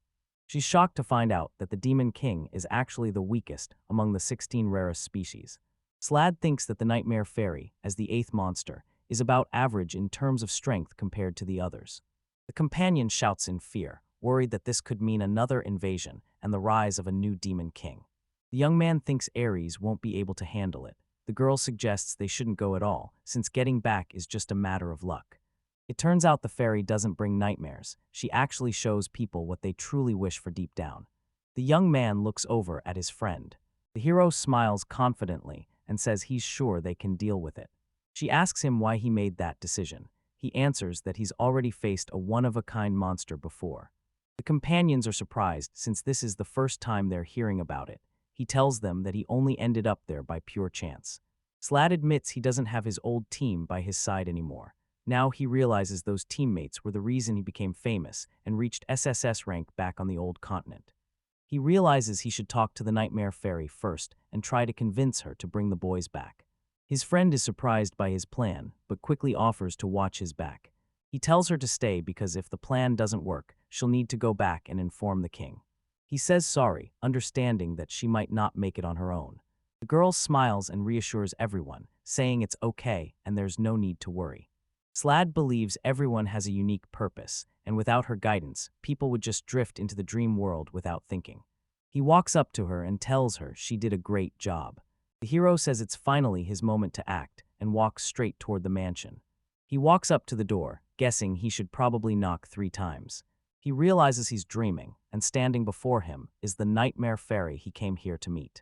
The fairy is happy because he remembered he was dreaming. Most people forget that when they enter the world of dreams. The young man says it's because he doesn't want to get lost in daydreams. The fairy says it's great that he wants to talk, and she's happy to welcome him and make him feel at home. He walks into a hall filled with lively music and delicious treats, all prepared just for him. The fairy tells him he can eat anything he likes. The young man is confused, thinking it's all just a dream. The fairy, upset, demands to know if he really thinks her dreams aren't important. She says that everything that happens in this dream really feels real and actually takes form. Slad realizes that a fairy can only make things she truly wishes for, and if a dream dies, it means the person can die for real too. The young man smiles and says that if she really wants it, he's okay with it. The fairy is happy to see that he likes her, so she transforms herself to look extra charming. The young man realizes he nearly believed the lie, and now understands why people don't want to leave this place. The fairy says leaving the dream is easy. As soon as he wants to wake up, he'll wake up right away. She tells him he doesn't need it, because he can live a relaxed and easy life here. Actually, his friend shakes him awake, explaining that he was really worn out last night. The fairy feels uninterested. When he says he's staying calm, she realizes he's actually already content. The companion believes that without the guild's help, things would have turned out much worse. The fairy asks what he wants to discuss. Slad is curious and asks if she can read the thoughts of people who come in. She firmly says you shouldn't wake anyone who has come to her place, because only they can choose if they want to wake up or not. The girl agrees to grant his wish, but she wants to hear him say it out loud himself. Slad confidently says he's ready to say it now. He asks her if he can visit her dreams. The hero suddenly appears in a mysterious white forest, feeling confused and unsure of where he is. A tiny fairy pops up and feels happy that she was invited to join. She says that lots of people know who she is, but only a few actually want to hang out with her. The girl says this is a witch's dream, and that, out of the 3, this child is the most eager to meet him. Iris wonders why Odia seems lost in thought. Odia explains that ever since she heard them discussing the past, she hasn't been able to stop thinking about one particular thing. She's curious about how the team will manage without his incredible support, and thinks he doesn't realize just how important he really is. She says that at first, she didn't notice her powers getting stronger and just thought the spirits were being extra friendly. It took her a month to figure out that she was boosted by a special effect, and that Slad was making her enemies weaker too. They talk about how careful he is. Chaz thinks he's too trusting and gave away all his secrets when they first started working together. They decided he wasn't hiding anything and probably had good reasons for what he did. The girls glance at each other, worried and curious, wondering why he might do that. Ethics openly admits, with a big laugh, that she doesn't have the answer. She questioned Teaser about why she was pretending to be someone important. She thinks Sled told her all the secrets because he's in love. Ethica smiles shyly and says that sounds adorable. She also realizes she now has another reason to tease her. Sheech says that Slad really thinks he's just average, but Sheech believes Slad should trust himself more and realize he has real talent. Ethica is shocked that this can happen even though she has an SSS rank. Shecha then tells her to think about what her life would be like if she didn't have her spiritual priestess powers. Shech says their powers are a core part of who they are, but Etika still thinks of himself as just a regular adventurer. She says their unique talents make them special, but Attica replies that he should at least feel confident. Shicho tells everyone the real story. Slad isn't able to use his powers. She describes what the word automatic means. Their abilities depend on their own choice, and they can use them whenever they want. That Slide doesn't allow it. His automatic abilities activate whether he wants them to or not. Erica wonders if that's why he seems so uninterested. Shicho answers that he just doesn't see his talent as anything special. The girl says it's actually pretty nice, because having this ability means you don't have to worry about responsibility. The voiceover says that accepting what happens because of your choices isn't always simple. Shecha gets upset and insists that Ithaca's skills are just as impressive. Ithaca gets shy, and Shecha admits he actually envies people who seem weaker. He spots Rumrai's hat and sees her sick mother, which sends him back into a rush of memories. Slad understands it's time to find a new partner, so he starts meeting the girls to see which one is the right match. The hero points out that Ramery is of mixed heritage and says that he and Ramery are just like any other human kids. He realizes that all she wants is to live a normal life as a regular girl. The fairy then asks him what he plans to do next. Slad walks up to her with a smile and says hello, mentioning how nice the weather is today. The fairy is happy with how he greets her. He believes she compliments him for everything he does, even the smallest things. The witch welcomes them warmly, calling them honored guests, and kindly asks what she can do for them. A young girl comes running over to him. He asks her if she's just a memory. The girl shyly says she likes him. He can't help but notice how unlike that witch she is. Slad asks little Memory to come home with him, telling her that they're in a dream and he's there to bring her back.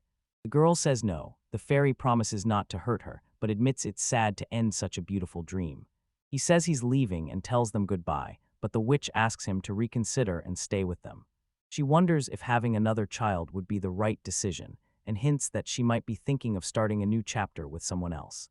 The half-breed girl stays close to the witch, trying not to be seen. He's curious about her. They look like they could be the same age. The witch tells him he doesn't belong in her dream. He answers that he has somewhere else to be, then walks away. He leaves while saying sorry to her. The witch calls him Slad. Suddenly, he looks around and doesn't recognize the room anymore. You can see determination in her eyes as she tells him she doesn't want him to go. He suddenly understands this really is Ramery, just younger and dressed differently. The hero asks if she hates having demon blood. She says, "Of course I do." She wishes she had been born human, believing none of this trouble would have happened. He recalls the words she once shared with him.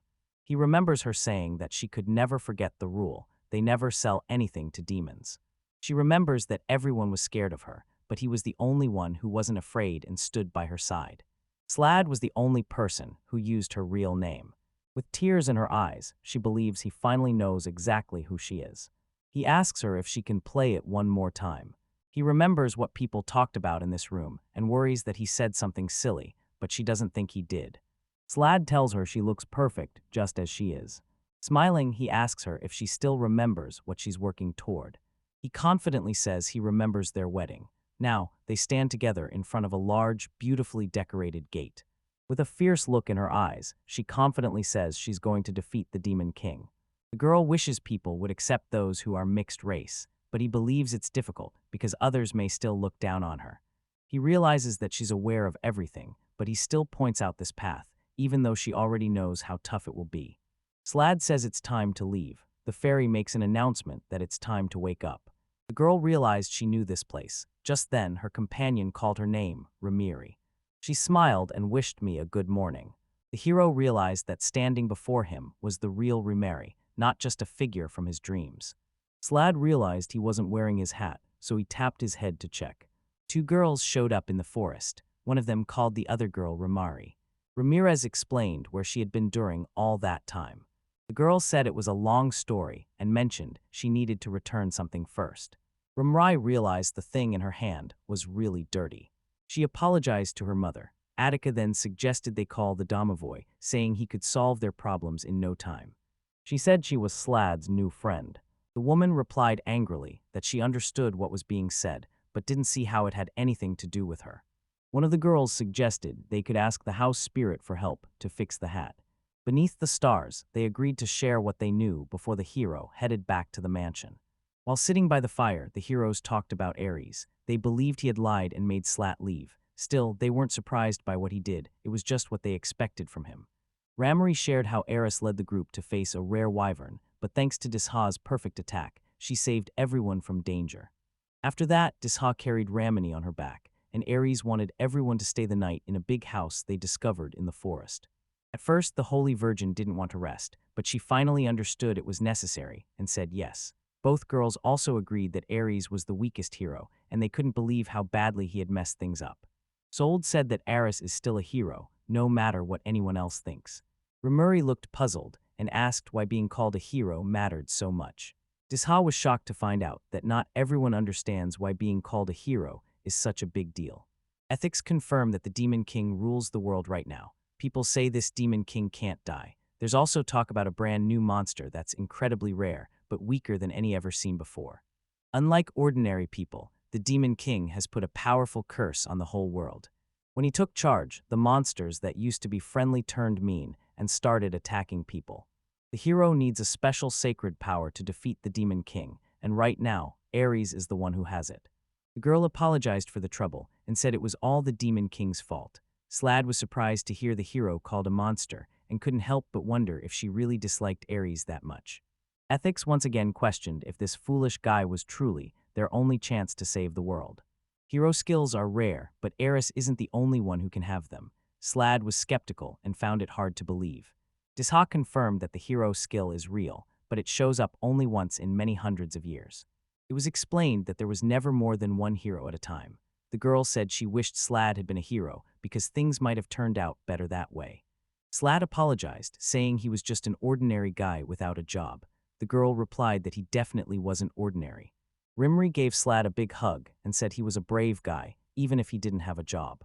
Disha said that what he did was more important than just being heroic.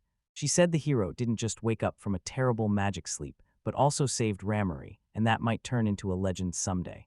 Slad quickly replied that the Nightmare Fairy was actually friendly and asked to keep his feat a secret so he wouldn't get unwanted attention.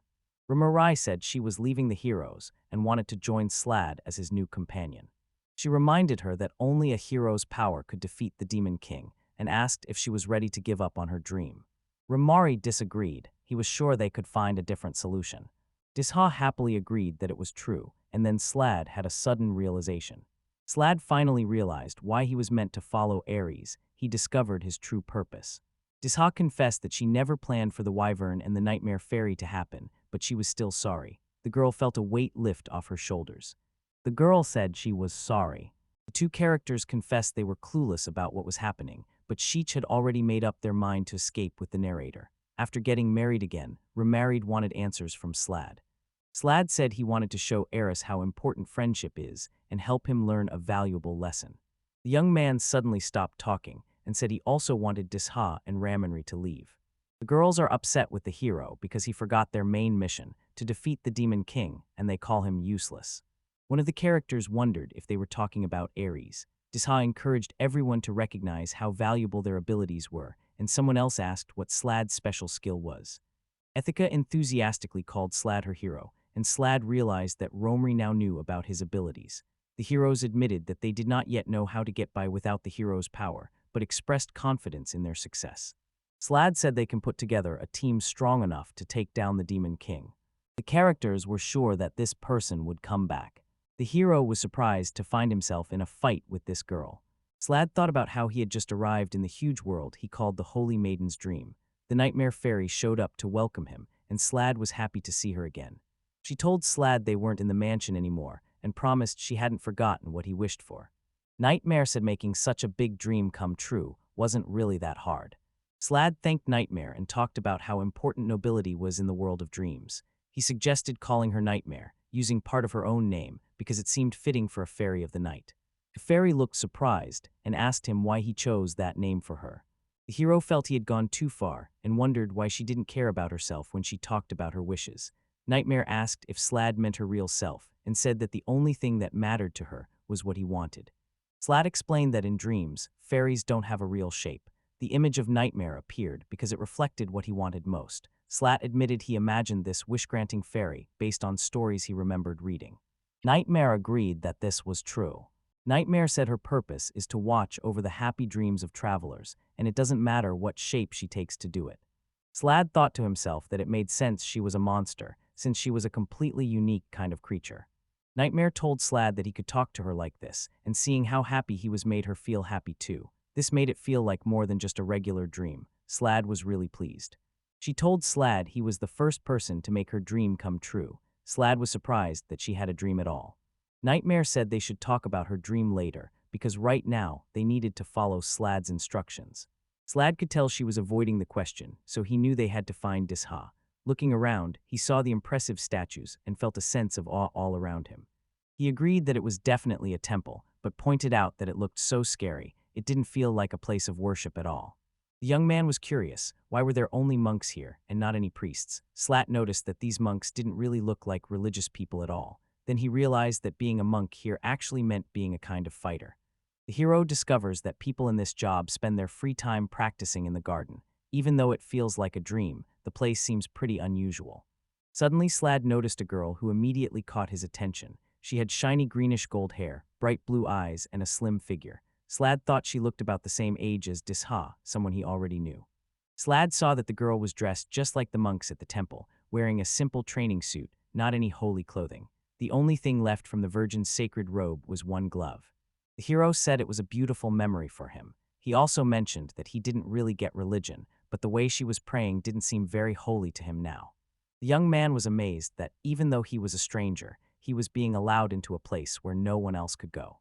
Sladix thought he only needed to make a wish, and suddenly, he understood that Nightmare had been right all along. He spotted Disha and softly spoke her name. The hero couldn't believe it when she suddenly hit him. Slad was impressed by the perfect roundhouse kick, realizing that the real D-Shell could never pull off a move like that. He thought she looked exactly how she wanted to, and honestly, he should have died right then, but somehow he managed to survive. Then I noticed his special ability had kicked in all by itself. He realized he wasn't wanted there. He also clearly remembered that while sleeping, his abilities didn't work. She was curious about how her critical hit actually worked. Slad considered what might happen if things went wrong. Slot figured out that if you died in a dream, you would actually die in real life too. He quickly reminded himself not to focus on that thought. Then he understood that his own abilities could end up causing her death as well. Slad called out to Disha, but she acted like she didn't hear him. She was surprised and asked, why was she attacking? Aren't they friends? Aren't they friends? They're friends, right? Disha said she wanted to take him down in just one hit and warned him not to fight back. Slad cut her off. Disha added that he knows very well he has truly earned it. The hero was still confused about why she attacked him.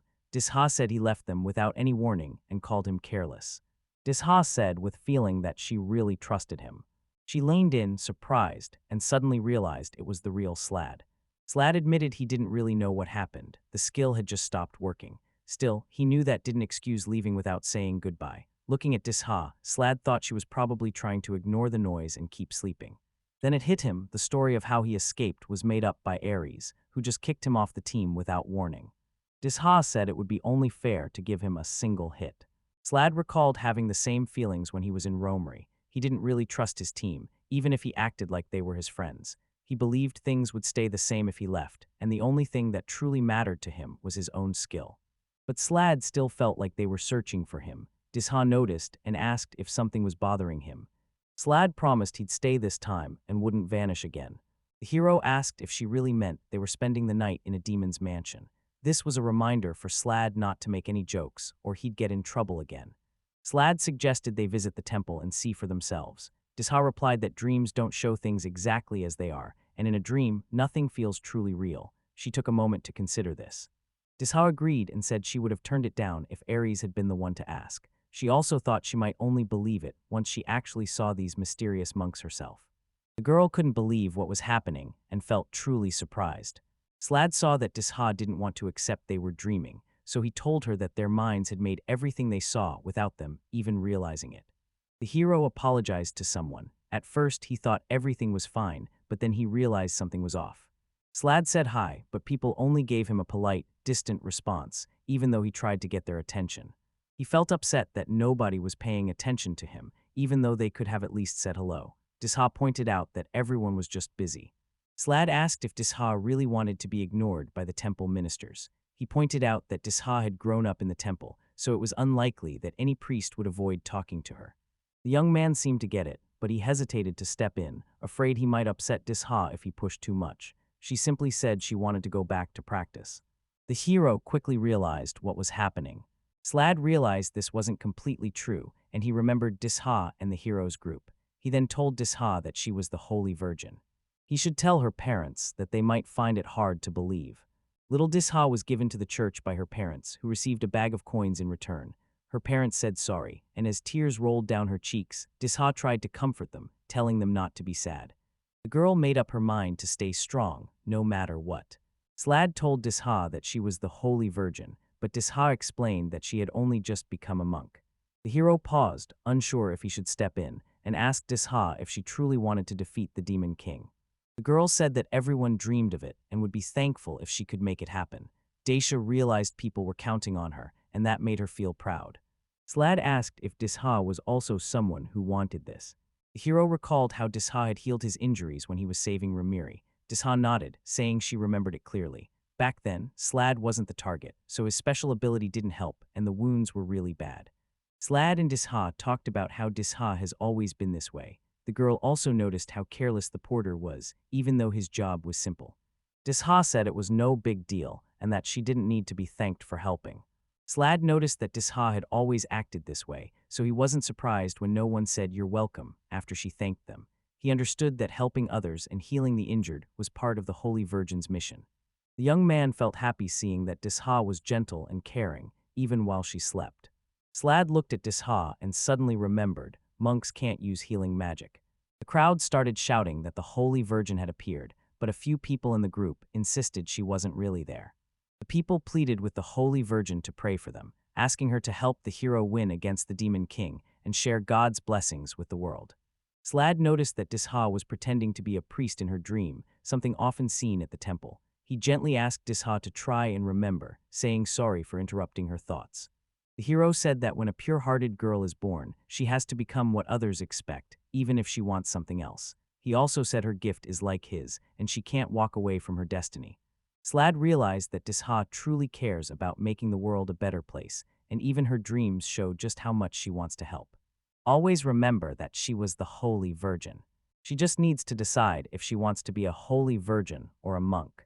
Slad told Disha she shouldn't force herself to forget things. The girl replied, calling him careless. Jisha wondered if it was wrong to feel happy about her own special talent. Slad said it was fine if she wasn't exactly who she wanted to be, but pointed out that she did want to learn how to fight. The heroine said that Slad is the only person who lets her make her own choices, just like he did before. The girl said that only Slad spoke to her like that. Slad answered that she was about to hear his reply. Disha, now transformed into the Holy Maiden, spoke to the faithful, telling them their prayers for victory had finally been answered. She assured everyone that she would do her duty, end the long war with the Demon King, and bring peace back to their land. The girl promised she would bring them safely back to serenity. Disha gently tapped on Slad's head and told him it was time to wake up.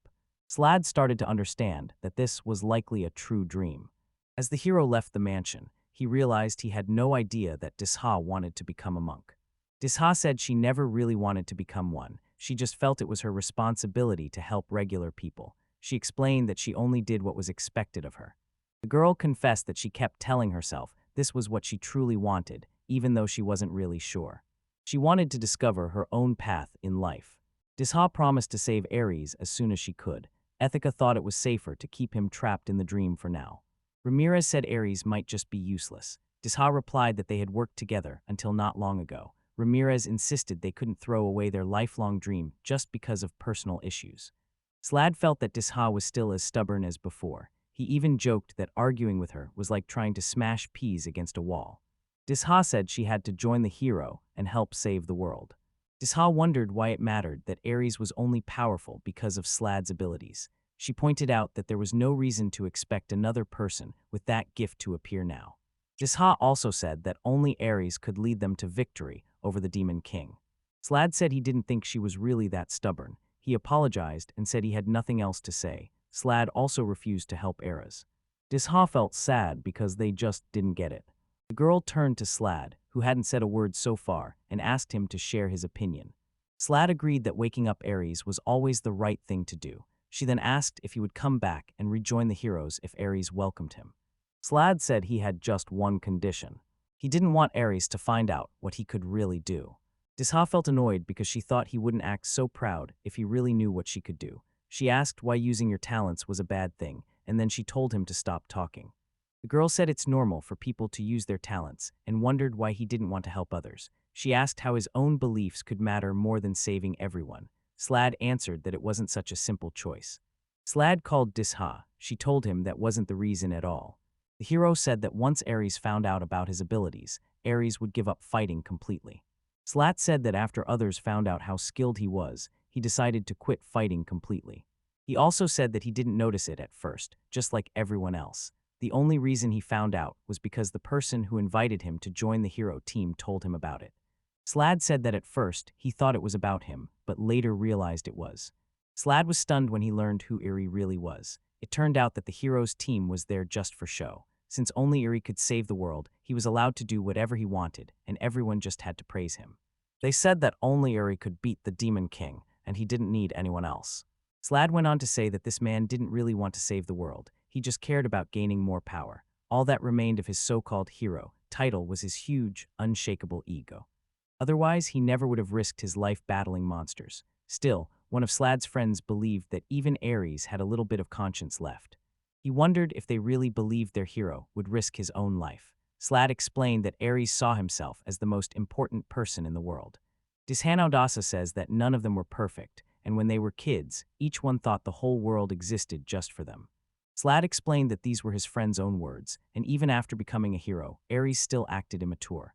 The others nodded, saying they could already tell that Aries behaved like a kid, but they wondered how this related to his abilities. The hero said his powers activated on their own and couldn't be controlled by Aries. The group agreed that everything was still just as confusing as before. Slad said this was Aries, and he would never let anyone help him. Dish mentioned that they still weren't strong enough to beat the Demon King. Slad answered that's exactly why the hero would have to let him help, even though the hero probably wouldn't like it. The companions were surprised when they understood the reason and were amazed at how it all made sense. One of them then asked if Aries could actually look like a child. He said that maybe they see it as something unimportant. Slad agreed that this meant a lot to Aries, and she mattered so much to him that he was ready to risk their whole world by trusting the Demon King. The hero said, "Who would have guessed that self-love is the real secret to my strength?" He explained how Aries, the chosen god, was able to beat the Demon King just by asking a humble porter for help. Slad realized that Hears would never agree to this. One of the companions disagreed and said this wasn't correct. She reminded them that they grew up knowing their purpose was to help the hero save the world someday. Slad used to believe he was someone others could count on, but he realized he was mistaken. He said it was a very dangerous mistake, but now he understands what happened. Disha agreed and promised not to mention Aries' abilities once he wakes up. Slath believed he had finally won everyone over, so they all agreed to save the hero. Ithaca asked Disha if she felt confused. Disha admitted she was feeling lost, which was strange for her because she usually just did what others wanted. Ithaca suggested that instead of stressing over what might happen, Disha should try thinking about the new opportunities ahead.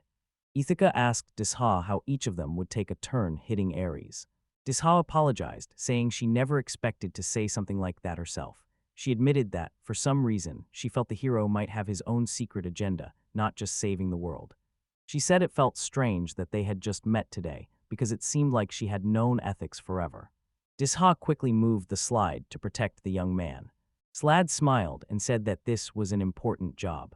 A nightmare appeared called Slad and told me it was time to move forward. Slad asked if something was wrong. The fairy said that the Holy Virgin had kindly waited for him to say sorry and mentioned that the little witch also wanted to see him. Nightmare said the hero was different from all the others. The young man asked if he could experience a dream, but she warned him not to do it. She said that what makes one person happy can be a nightmare for someone else, and that everyone's dreams belong just to them. The fairy then asked Slad if he still wanted to go.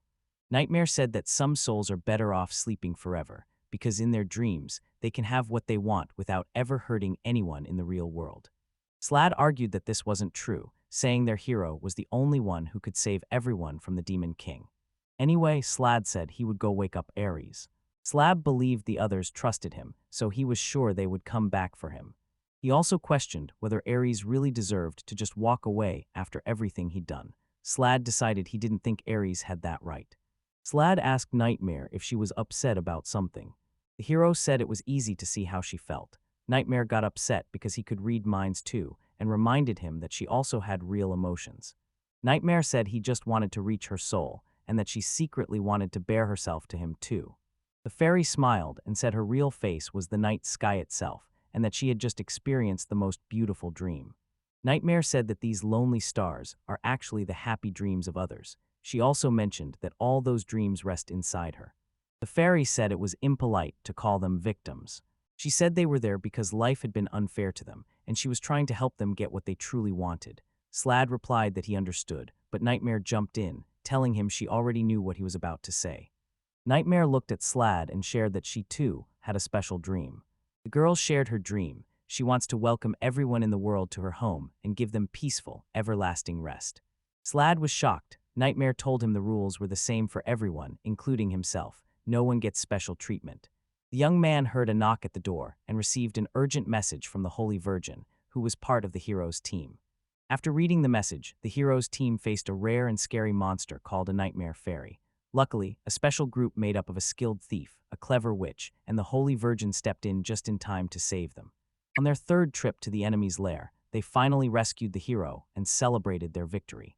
The hero kept reading and learned that the man known as the porter had fainted. Because of this, they quickly asked the king for help. The young man said the hero was feeling better and thinking clearly again. The king told everyone to be patient and wait. The king asked if he had just talked about the porter. The girl's name is Slad. One of them pointed and shouted, saying he could see himself lying on the ground. They wondered if they'd already lost, thinking it was over. The girls felt confused, trying to figure out what just happened. Then they realized the mansion was gone, just like in their dream. Disha mentioned that the other boys made it back alive, but they weren't waking up. She saw that he looked like he was in a coma, and not even a strong awakening spell could help him. The suit was on the floor. He found the nightmare fairy and told her that her dreams were far too scary. Slad asks the fairy if she will always be alone. The fairy explained that dreams are completely separate from each other, and when you talk to someone in a dream, it's really just like talking to yourself. She said that sleep is like endless loneliness, but she believed her home was a perfect place where dreams really happened, so everyone was happy and everything seemed great. No one bothered to look at what was hiding behind the surface. The fairy agreed that this was true, at least until she met Slad. Slad was shocked when Nightmare told him that he was the only person who kept all his memories after entering the mansion. The hero asked again, hardly able to believe it. The fairy explained that many had visited before, but as soon as they entered the dream world, they forgot what sleep even was and lost all memory of wanting to speak with her. The fairy told Slad he was special because you can't make an old, forgotten dream come true while you're still dreaming. She confessed that his arrival made her incredibly happy, bringing her a joy she had never felt before, and she could barely speak from excitement. She also said that his eagerness to see her helped make another one of her dreams come true. The fairy realized that everything before was just a mistake, and it's actually much more fun to talk to someone who's awake. Slad looks shocked when the fairy admits she had no idea about this. Nightmare wondered if maybe her dreams had actually helped save someone. Many people have lost forever what mattered most to them. See you later. The hero gave Nightmare a warm hug and admitted he used to think her dreams came from a dark place, but now he realized she was actually very kind. Slad said he was lucky. He probably only remembered her because his automatic defense kicked in and recognized her power as a threat, so it shut it down. Nightmare corrected him, explaining that his skill didn't just mess with illusions, it actually made their effects weaker. The young man added that he couldn't be harmed by aging because he was immortal. Slad then asked if this meant the automatic debuff worked well on the Demon King. Nightmare said yes, it was very effective. The girl reveals that the hero has changed her special power. Now, she believes he can help defeat the Demon King. If he is the one to stop her, there might be hope for victory. Nightmare confessed that no matter where she went, guests in the mansion kept vanishing mysteriously into the dream world, and she couldn't control her powers. She pleaded with Slad to hold her. Slad glanced at her, and Nightmare wondered aloud if they could actually find a way to end an immortal's life. She warned him not to get his hopes up. There was no way he could enter the hero's dream whenever he wanted. The only way to wake this child was through a special method. Nightmare also admitted she wouldn't feel bad if Slad ended up destroying her. Nightmare smiled and told Slad not to look so worried, because everything was actually great. Slad said no. The hero asked her to calm down, saying her harsh words hurt even more than her anger. Slad was shocked and asked how she could tell a friend to end his own life. The girl wondered if they were truly friends. He wondered how they could stop being friends after everything they'd been through. The young man also said he could never harm a child who truly felt sorry for what he had done. Slad shared his idea with Nightmare. The hero admitted he wasn't sure if it could happen, but he truly believed things would turn out well for them. Slad explained that he originally entered the dream world to rescue his friends, and now that he's done that, he has no reason to avoid Nightmare. This time, he actually wants to experience a dream for himself. He told the Nightmare Fairy that her true name was Night Vision, and that she had the power to make any dream come to life. Nightmare smiled brightly and said he was right. There was no dream she couldn't make real, and now she understood that. Slad replied with supportive words, telling her to trust herself, because she could handle it and Nightmare would be just fine. Nightmare eagerly asked Slad to share his wish and wanted to know what he really desired. Slad goes up to Nightmare and asks if she wants to be his partner. And that's how the hero arrived on Earth. Slad opened his eyes and started his day. Slad couldn't believe he was standing in the royal chambers when suddenly Nightmare called out his name. Nightmare asked Slad if he got a good night's sleep. Slad was surprised she still felt that way and wondered if she was still dreaming. Nightmare told her no, they were awake now and everything around them was real. Nightmare smiled and proudly agreed that they really made it happen, just like he promised. He said his automatic buff worked on her just like the automatic debuff did, so he believed the buff should definitely work too. Slad also mentioned that he was confident in his analysis and trusted his conclusions. Nightmare figured out a straightforward plan. First, they became allies. She told him that his skills made her magic stronger, and soon she was able to control her powers. The girl said the rest was up to her. Slad apologized and wondered why he had suddenly dozed off. Nightmare said her power got too strong all of a sudden, and she couldn't control it. Because of that, Slad ended up falling into a deep sleep that was really hard to wake up from. Slad was surprised to see that the girls still looked the same, even though they were now in the real world. He asked her why. She explained that it was hard for her to pick a new look, so she just took the one from his memories and used it for the mansion and for herself. Nightmare said that now, people would always remember real life even when they were dreaming, and she could control anyone's dreams whenever she wanted. Slad was amazed, calling her a truly one-of-a-kind being and admiring her total power. The fairy, sounding sorry for little Aries, said she made his dream a nightmare just to wake him up faster. She didn't want him stuck waiting. Then she asked him why he was here if this was the real world. The boy had a few friends visiting, so it made sense to ask them for help. She also mentioned she would go for a short walk nearby. Slad started to question whether it was really wise to give so much power to a creature that was one of a kind, realizing maybe he hadn't thought it through. Slad took a deep breath and tried to stay calm. Ithaca noticed and asked if something was wrong. The young man thanked her for peeling the apples, saying he'd eat them later because he still couldn't get up. His friend explained that he had been in a coma, while Ari had woken up much faster. They had all been very worried about him. She answered that it was a long story, but right now, she had one important thing to tell him. Disha held up the scroll and explained that after waking up, Aries went to the court and officially told them that they had left the team. The group stood before the giant statue, and Disha said that turning against the hero was just like betraying their country. After serving the food to Slad, the Holy Virgin sat across from him and told him that the hero had actually sued the very people who saved his life. Afterwards, Disha told her friend all about what happened that month while the guy was asleep. Sled couldn't believe he had slept for so long. When the girls found the boys unconscious, they pulled them into the tent to get them out of the rain. The witch sat beside Slad and watched his peaceful, sleeping face with a sad expression.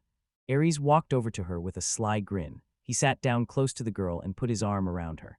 Then he asked how the porter could be sleeping so deeply, especially if the haunted mansion was all just a trick. Romri quickly pulled his hand back, clearly upset. She couldn't understand why someone like Aries would wake up even earlier than a friend. The tension was growing, and the hero was getting irritated with everything. He questioned why Slad should bother coming back to the group if he had already chosen to leave. The Holy Virgin overheard their conversation. She disagreed with the hero's statement and explained that they had discovered Slad hadn't run off. He was actually kicked off the team. The girl looked directly at Adrez and asked if he wanted to tell them anything. Right away, the guy started to defend himself. He told them they should trust him no matter what, but Vor remembered that he, their leader, was the one who ran away instead of helping them. Hearing this made Aries feel hurt. The hero began to shout, saying that Slad was just an ordinary porter who didn't matter much. He told them it didn't really make a difference to him if Slad was in the group or not. She said Slad was the one who revealed the enemy's weak spots. Aries replied that talk didn't matter to him. He preferred to end battles quickly with a single powerful strike. Romri said the porter was ready to risk his life to keep them safe. The hero answered that for a worthless witch, ending up as cannon fodder was only to be expected. The girl said that if Slad hadn't arrived on time, Aries would not have survived. Hearing this made Aries look upset. He hated feeling helpless. He walked up to his team and said this wasn't right. To him, the porter was worthless anyway. Then he pointed at the elf and asked who she was. At first, Ithaca didn't know what to say and hesitated for a moment. Then she replied that she was Slad's friend. The hero couldn't help but laugh, finding it amusing that someone like Slad could have a friend at all. He grabbed the elf's chin and smirked, telling her she was being tricked. Aries said Slad was only useful for carrying stuff around. Then he looked her up and down and asked if she wanted to join his amazing hero team. He told her to pay attention and be impressed. The guy said that while his team members usually needed to meet a certain rank, he'd make an exception and let Ithaca join as his girlfriend. The elf burst into tears, and Ramari rushed over to comfort her. Wiping away her tears, Ithaca nodded, admitting Slad's was right. Eros was just a selfish man, in love with no one but himself. The girls stood still, not moving. The hero sat next to the elf and asked what Slad meant. The young man guessed it might be a word from the elven language, but Ithaca also didn't know its meaning. She answered that this was the name of a porter whom Aries thought was useless and not very smart. The hero quietly admitted he didn't know anything about it. Just then, Romri asked him if he knew her name.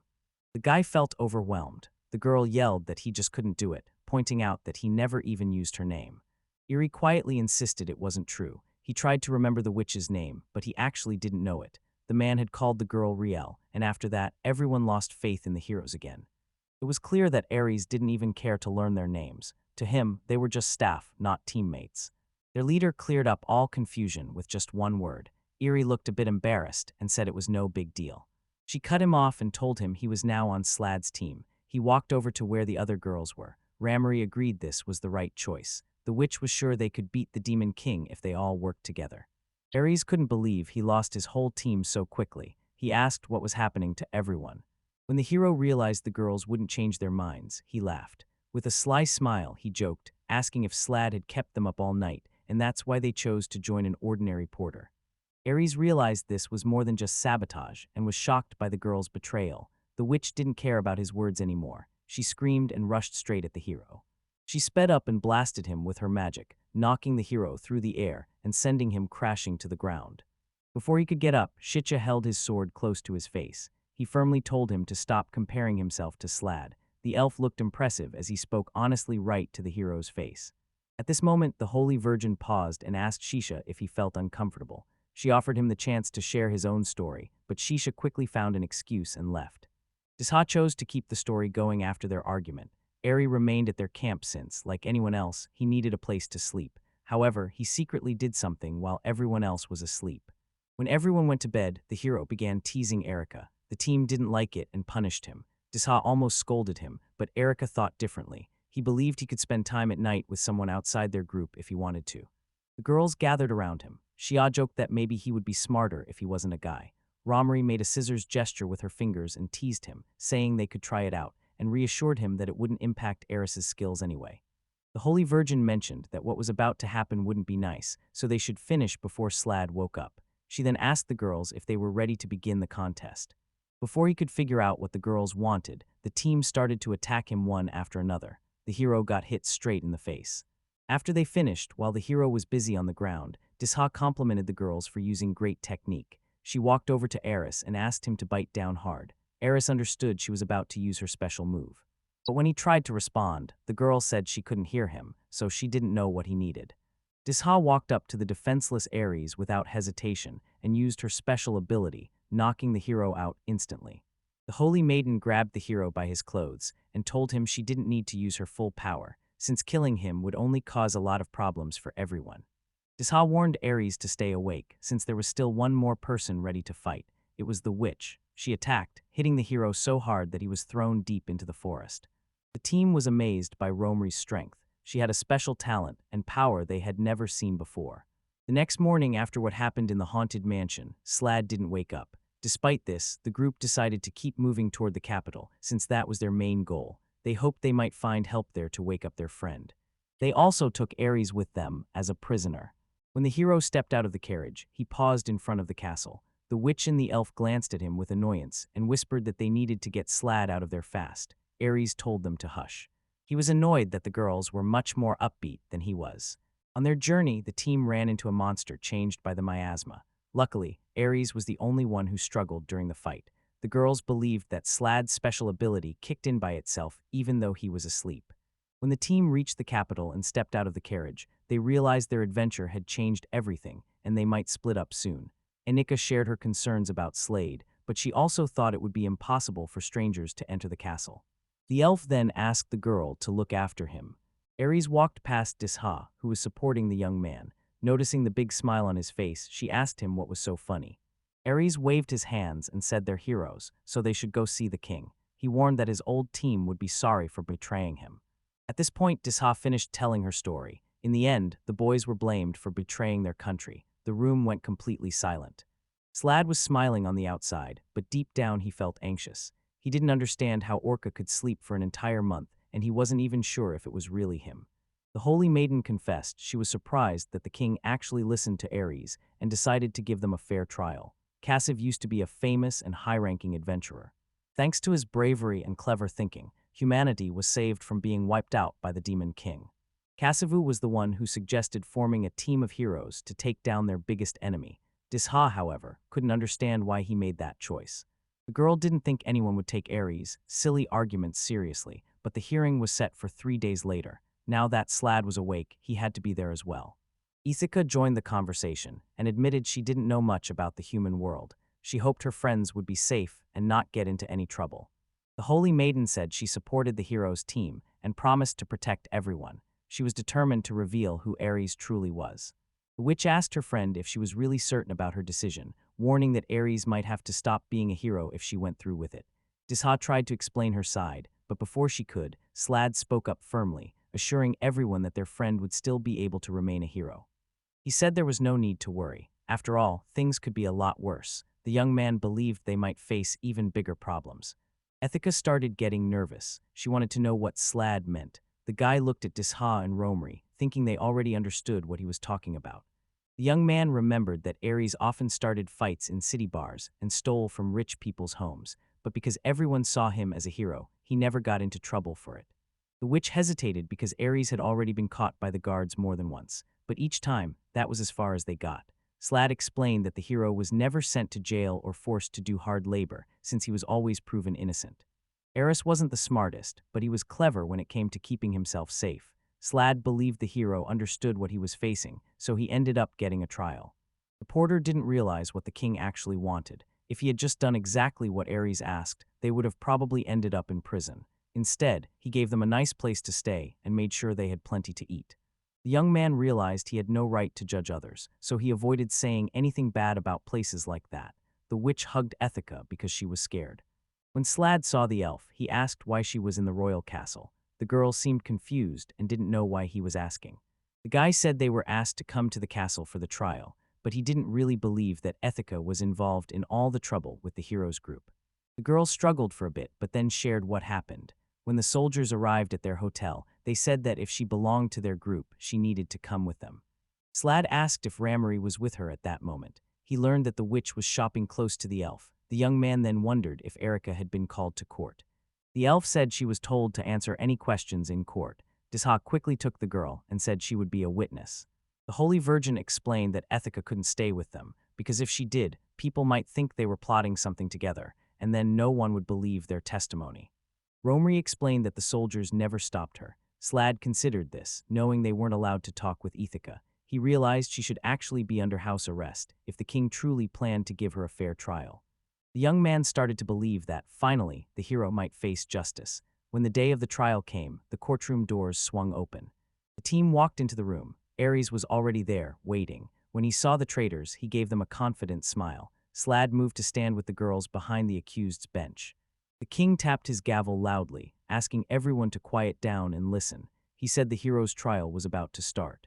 The king announced that the trial would start with the complaints from the accusers and called Aries to step forward. The young man quickly leaped over the table where he'd been sitting just moments before, then faced the judge. Kasiev asked if the hero insisted that the witch and the thug had left his group by their own choice, and if he believed they had seriously hurt Aries. The hero gave a confident smile and admitted it was true. He was ready to tell his story, but the king's firm voice cut him off. Kasiev had no interest in hearing more. Aries was upset and insisted he hadn't finished telling his story. In his excitement, he forgot the rules and walked closer to the judge. The king told him to move back. The hero had no choice but to follow orders and go back. When he spoke to the Holy Maiden, he checked if she was the last member of Aries' team and asked if she agreed. The girl spoke up boldly, saying she disagreed and that the hero was lying. Aries started yelling, telling her to be quiet. If the Strala hadn't stopped him with their spears, he probably would have attacked Disha. After such bad behavior in the courtroom, Kasiev told the court mage to use a magic spell to make everyone quiet. Aries tried to protest, but he could only cough and make faint noises. The ruler reminded everyone that only witnesses are allowed to speak without asking first. He told the hero that if it happened again before the spell ended, he would have to leave the courtroom. The hero knew he had to stay calm and cooperate, even though he didn't want to. Kasiev turned to the young woman and asked what she meant when she said Aries was lying. He also pointed out that 3 people from the hero's team had already walked away from her. The girl asked the king if she could tell the story from the beginning. She also mentioned that Ari personally removed the porter's assistant, Masti, from the team. Disha explained what really happened, but the scans hid her teammates' abilities. The Holy Maiden claimed that the hero abandoned the witch and let the Wyvern attack her, leaving her in real danger. But Disha explained that Ramdari left because she couldn't tolerate his actions anymore. Kasiev nodded to show he understood. He asked Slad if he wanted to share anything else. Slad looked surprised, as if he didn't think he'd have to speak in court. He shook his head and said he had nothing more to add. Slad was so scared he actually trembled. Aries sat right across from him, his eyes wild with fury. He was absolutely furious. Slad wanted to scream or say something, but some powerful magic still kept him completely silent. All of this made Slad feel very tense. Kasiev hit his gavel on the table and announced that, because the Holy Virgin's testimony matched what the accused said, the court would treat the conflict as an internal dispute. The king said they would stay out of the situation, so the accused would be set free. Disha felt happy with how things turned out. The boys were amazed at how easy it all was. Aries, however, turned pale. He knew he was the one in trouble now. Cassie said it was time to talk about making the hero less powerful. At that moment, Slad started to suspect that the real reason behind the king's decision to put the hero on trial was something different. Now the magician brought a pile of papers to the judge's desk. Picking up one document, the man explained he'd gotten complaints about the hero, but only kept the ones he believed were valid. Any complaints that seemed uncertain or suspicious were ignored. She was surprised by how many people were upset. Slad knew it was finally time to tell Aries the truth and confess what he had done. After Kasieva said they would take away the hero's powers, Slad noticed that Aries stayed surprisingly calm. Still, the young man wasn't surprised. He knew the hero acted this way because he truly believed only he could save the world. Now, the young man was curious to see what the king would do next. At this moment, Chichu Elfamil was called to step up. He looked startled but walked over. Someone brought out a little ladder next to the counter just for him. The judge asked if he had a special gift, like a perfect memory. The elf started to sweat and felt really nervous. Chichu wanted to explain himself, but in the end, he just admitted it. Even Slad was caught off guard by this, since the elf usually kept his powers a secret. The king said the hero was the only one allowed to break the rules. He could do more than anyone else. Then the man said he still had to make sure Aries really deserved to be called a hero. Shecha confirmed he had heard it himself. but Slad thought Kaesva's words were just a usual saying, so he couldn't remember if the ruler actually said them. The young man believed that no one, not even Aries, really paid attention to what the king said. The judge went on, explaining that the hero had misused his freedom, ignored his responsibilities, and acted only in his own interest. Now, Ari must answer for his actions. Because Chica had witnessed everything the heroes did, Kaesiv requested that she help recreate those memories with the help of the court magician's truth magic. The elf gave a respectful bow and promised to do all he could, just like the king would. Slad was intrigued, realizing that if you mix incredible memory with the ability to spot lies, you create the most reliable and powerful witness ever. The royal mage gathered their assistants and used a magical skill called lie exposure. Kashiv told Shichar that later, he'd need help recording Ara's achievements in a different room. Slad was caught off guard. He expected everything to happen right there in the courtroom.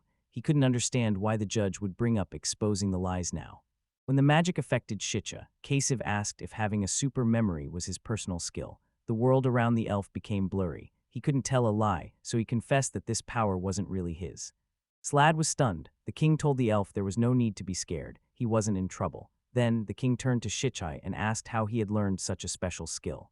The elf had to admit the truth. Because of the magic, he confessed that he used a rare skill called skill theft to steal this ability. The courtroom was filled with noise and chaos. The king raised his hand, asking everyone to be quiet. Slad didn't realize he had just one last chance. Now, he finally understood what Kaesiv had been planning all along. The man thanked the elf for being honest. He then asked if Shicha could use his power to remove Aries' hero skill and give it to someone else. As the elf started to say why stealing skills felt wrong, he also realized how useful it could be. But before he could finish, Kaesiv cut him off, only caring about whether it could actually work. Kaesiv turned to Shicha and asked her to explain. In the end, the elf said he could handle it. Kaesva didn't ask anything else. He apologized for bringing up tough memories about the elf's skill, and then he let Shisha leave. Knowing this was their last chance, the hero quickly called out for them to stop. He rushed over to the counter, asking for a moment to explain. With no one stopping him now, all his words came rushing out at once. Before, Aries was safe because of a hero's special skill, but it turned out that skill could be taken away and given to another person. In the end, all of his power was left with just one mage. The king said he would have told Aries to leave the court right away no matter what, but this time he decided to hear out the desperate young man. The hero yelled out loud. He begged for another chance and pleaded not to lose his title as the protector of peace. The young man shouted and slammed his fist on the table. His strength faded and he dropped to his knees, pleading desperately. At last, Kaesiv spoke, saying that everyone gets 3 chances to turn their life around. Aries felt this was his moment to persuade the king about his decision. The judge asked the young man if he really believed these documents looked like 3 sheets of paper. He said that Aries had overstepped his boundaries. The ruler had given him great friends and everything he needed, but the hero didn't seem thankful at all. The king was furious with Aries for wasting everything and giving up his powers. The young man calmly asked for forgiveness, but Kavai said it was too late. He would never forgive Aries. The man's words struck Aries hard. He stumbled, sank to the floor, and clutched his head. He understood there was nothing he could do now. The ruler just waved his hand dismissively. The court magicians grabbed the hero from both sides. The king declared that he would announce the sentence soon, and told the hero to expect to spend the rest of his life locked away in an underground cell. Aries didn't hold back when he heard this. He angrily cursed everyone, reminding them that he was the one who had fought for peace, but instead of thanks, the kingdom threw him in prison. As the guards dragged him toward the doors, the hero yelled nonstop. He thought he was being treated unfairly. When Aries was taken away, everyone went quiet. The king gave a heavy sigh. This trial was lasting much longer than he expected. The ruler announced a 3-hour break to the boys. Once the adventurers were in the room, they started talking about the trial. For them, it all seemed quick and simple. Ethics, who was supposed to be a witness, didn't get involved at all. The witch walked over to Shicha with a smile and teased him, saying he should have shown off his cool skill to Aries sooner. Slad remembered that the elf didn't like talking about this, so he thought about asking Rimmery to stop. But before he could, Shichai spoke up first, saying he'd step away for a bit. Even after the elf walked out, the witch was still confused about what went wrong. Slad told her that talking about unique skills can be a sensitive subject. The young man noticed their sensitive friend was obviously trying not to talk about this subject. The witch quietly said she'd need to say sorry to the elf later. Just then a voice echoed in Slad's mind, wondering if he would ever get another chance. Slad quickly stood up and announced he was going to find Shichu. The girls tried to stop him, certain the elf wouldn't want any help from him. The The man said he already knew about the problem, but he couldn't just leave it like that. He told them to wait right there and promised he'd return soon. As Slads walked down the hallway, he suddenly heard Nightmare calling out for the traveler. He quickly followed her, and she led him to the scaffolding where Shitcha was waiting. He was in a messy room. The elf sat by the bed, knocked out, with a suitcase beside him. It looked like the elf had tried to pack quickly, as if he needed to leave in a hurry. When Slad spotted the duffel bag, he was shocked that their teammate was planning to leave without telling anyone. Just then, Nightmare appeared beside him and urged him to go after the kid before it was too late.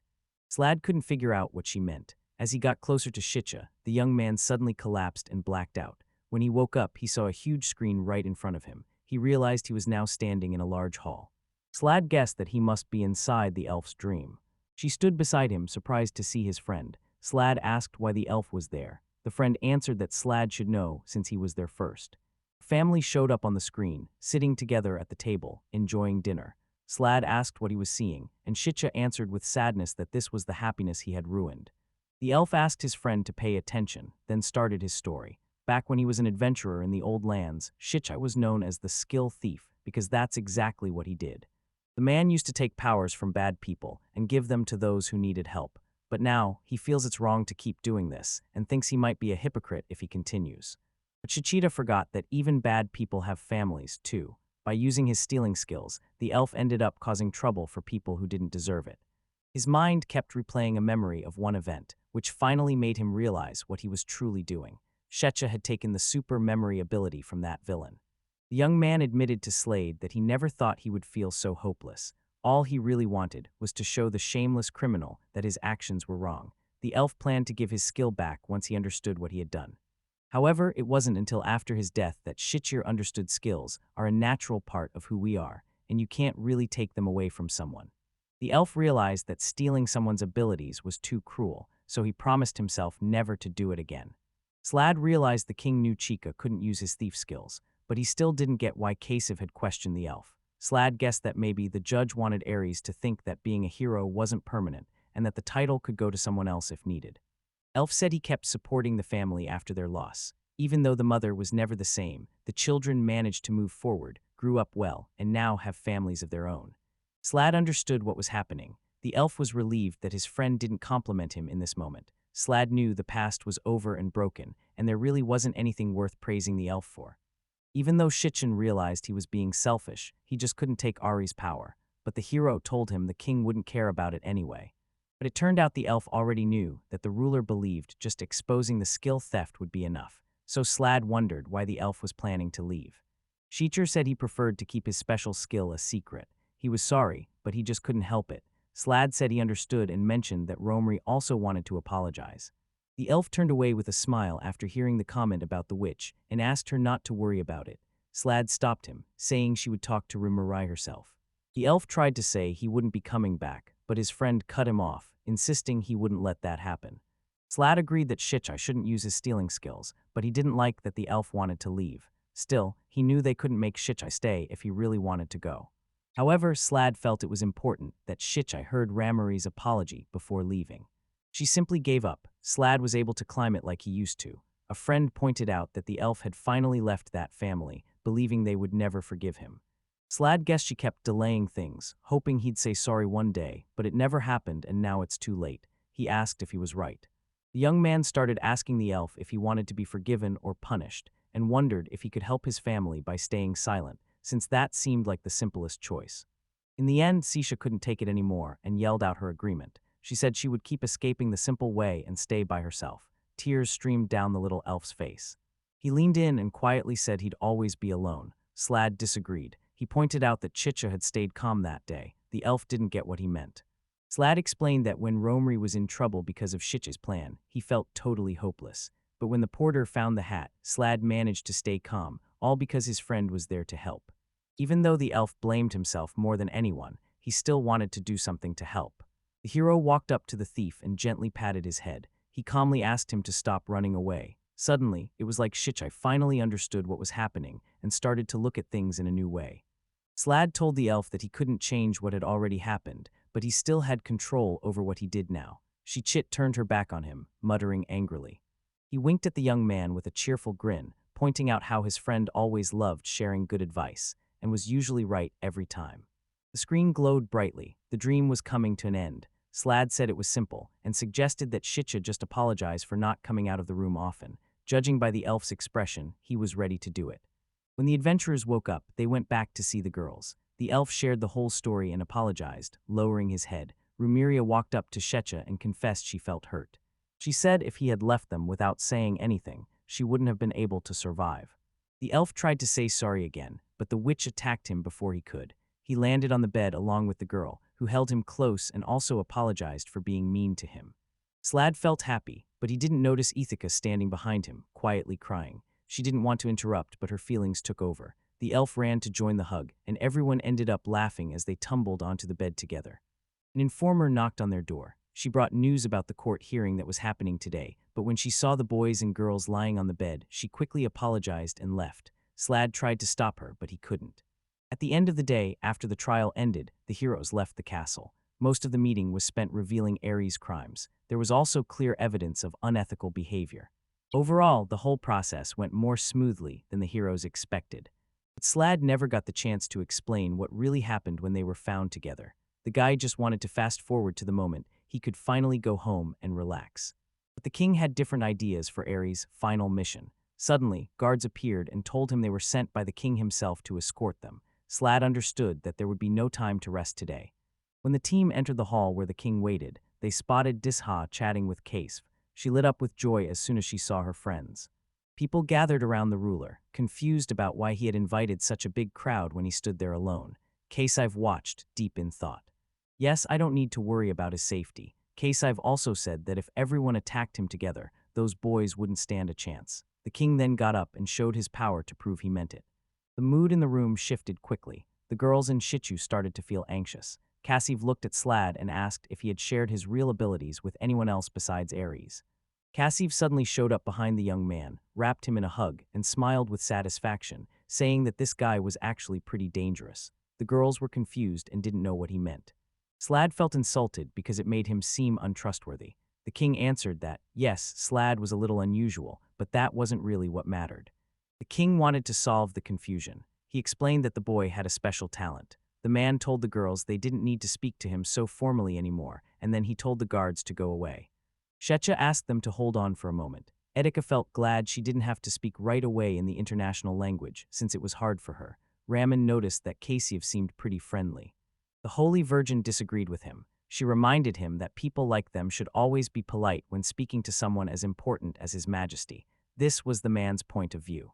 He asked the young man if Disha was always so serious. The boy answered that she was really focused and professional all the time.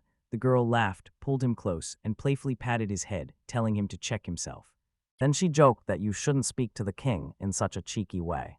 Kasv wondered if he really needed to follow all these manners, even when meeting an old friend. He tried to keep chatting about the church ministers, but the girls cut him off. It turned out no one knew that Slad and the king used to be on the same team. When they found out, everyone shouted in shock. The young man was already starting to get used to their loud reactions. The rulers laughed as he explained he was just an ex-adventurer who unexpectedly ended up a king. He suggested they should just accept it if an elder reached out to them. And if the younger ones didn't want to join in, he said he wouldn't drink anymore either. Disha wanted to tell the king to speak less casually with them, but Ramari held her back. Fixing her hat, Ramari reminded Disha that the king had given them permission to talk this way. The girl sat at the table, lifted the lids off the dishes, and couldn't help but drool. The food looked amazing. Ethics tasted a piece of slada and agreed it was truly delicious. Suddenly, the Holy Virgin shouted in alarm, reminding everyone that the ruler should be the first to try the meal. Cassie agreed and suggested they should have a party. He told everyone to have fun and enjoy their drinks. Everyone lifted their glasses and toasted together. As the king took his seat at the table, he joked that handling so many legal cases was never simple. Plus, the hero's situation was especially complicated with all its different details. Slad said everything went smoothly, but he still wants to understand why the ruler made those decisions. The man saw that the young person didn't fully understand what was going on, so he decided to have an honest conversation with them. The king asked them how they truly felt about their old commander. The girl replied that he was completely evil, totally worthless, and no one could ever trust someone like him. Cassie explained that the main reason for having a trial was clear. Ever since he was a kid, the young man was bossy and always chasing after girls. At his coming-of-age ceremony, everyone discovered he had the power of a hero, but something felt off, like this hero might turn out to be the most dangerous savior ever. Still, there's no doubt that Aries is a true hero. For starters, heroes in the past have always managed to defeat every demon king that came before. It happened long ago, but people still remembered. Soon, everyone started to trust the story told by the priests. Even the top leaders on the second continent believed it too. The king's own people, who had survived so much with him, begged him to give up. Meanwhile, they kept burning his family members who had become evil spirits. The king tried to speak, but no words came out. In the end, he had no option but to let Aries take the spotlight as the hero, even if he didn't like him much. Slad was starting to see the reason his old friend had brought everyone together. The man explained it was an important choice. Just like he told the court, he felt proud of the team he had put together. At first, everything seemed to be going well, but as he chased after military glory, he became overconfident and believed he was the greatest hero, not realizing his success really depended on the porter. Cassif started to think that maybe inviting the young man to join the hero's team was a mistake. The witch disagreed. Disha and Shitcha didn't agree with this idea. The Holy Maiden explained that if the guy hadn't been there, the hero's team would have split up even sooner. The king commented that his old friend still seemed to attract a lot of attention from women. The friend jokingly answered that he was definitely more popular with women than the king himself. The elf said with feeling that as long as Slad was by their side, everything would be okay. The man happily joked, wondering if a tiny half-elf baby was on the way. The witch replied that it didn't seem very kind. The Holy Virgin also said that if they decided to get married, she would give them her blessing. These kinds of talks didn't bother the young man at all. In fact, he seemed open to the idea of a calm and quiet life in the elven woods. The young woman blushed, feeling the conversation had taken an odd turn. All she had meant to say was that he knew a skilled dwarf builder. After that, the king talked about building his team. He mentioned he mostly chose girls because he didn't want to work with men. Out of all the guys, he only let one join as a porter. The witch quickly stood up and offered to help. Cassiv smiled, saying she was perfect for the job, not just because she was eager, but also because she was very talented. The girl wondered if he was talking about her hidden strength. The king said she was correct. He confessed that it would upset him if Aries hurt his friends, so he looked for people who could stand up to him. Disha wondered if this applied to her as well. It did, but there was more to the story. The temple always had strict rules, which is why the king picked her before anyone else. She tried again to figure out why he was picked for the team, and he was clearly frustrated. He wanted to know if he was only chosen because dwarves are good fighters. Kasi mentioned that the hero had an unusual hobby, lollikin. Slad believed his old friend picked the elf expecting to steal some skills, but even with that plan, his backup strategy still worked. Later, when the king heard about their efforts, he thought that everything ended up well simply because of luck. But at the same time, complaints started to increase as excitement grew. The man mentioned that the team already knew about Steel 1. When Aries fired the highly respected porter, everything quickly went wrong. The king let out a deep sigh, feeling sorry that the hero and his friends met such an unexpected end. The girls stayed quiet, with nothing more to say. Cassiv suddenly stood up and asked everyone what they thought about Ares beating a one-of-a-kind monster. The man nodded, admitting it would be really tough. He grabbed another drink and sat back down. As the king poured himself a drink, he kept talking. His idea to let the hero beat the Demon King had not worked out. Now that the hero's team had joined together, his loyal followers were getting annoyed because Ares kept making problems. Even the royal family was getting upset. The elite carefully went through all the complaint reports. As everyone guessed, they were eager to blame the hero, so they immediately agreed to the plan that the king had secretly prepared all along. The Holy Maiden asked about the plan. The man explained that he wanted to make peace with the Demon King so that ordinary people could live safely. Disha shouted that it just couldn't be true. The witch nodded, admitting she couldn't accept it either. The king sadly shook his head and said this was how things were. Even with their sacred power, there was no promise they could beat their enemy this time. The servants only mentioned that this skill helped defeat the last demon lord, who wasn't a special monster. That demon lord led a huge army of evil spirits and started a big war.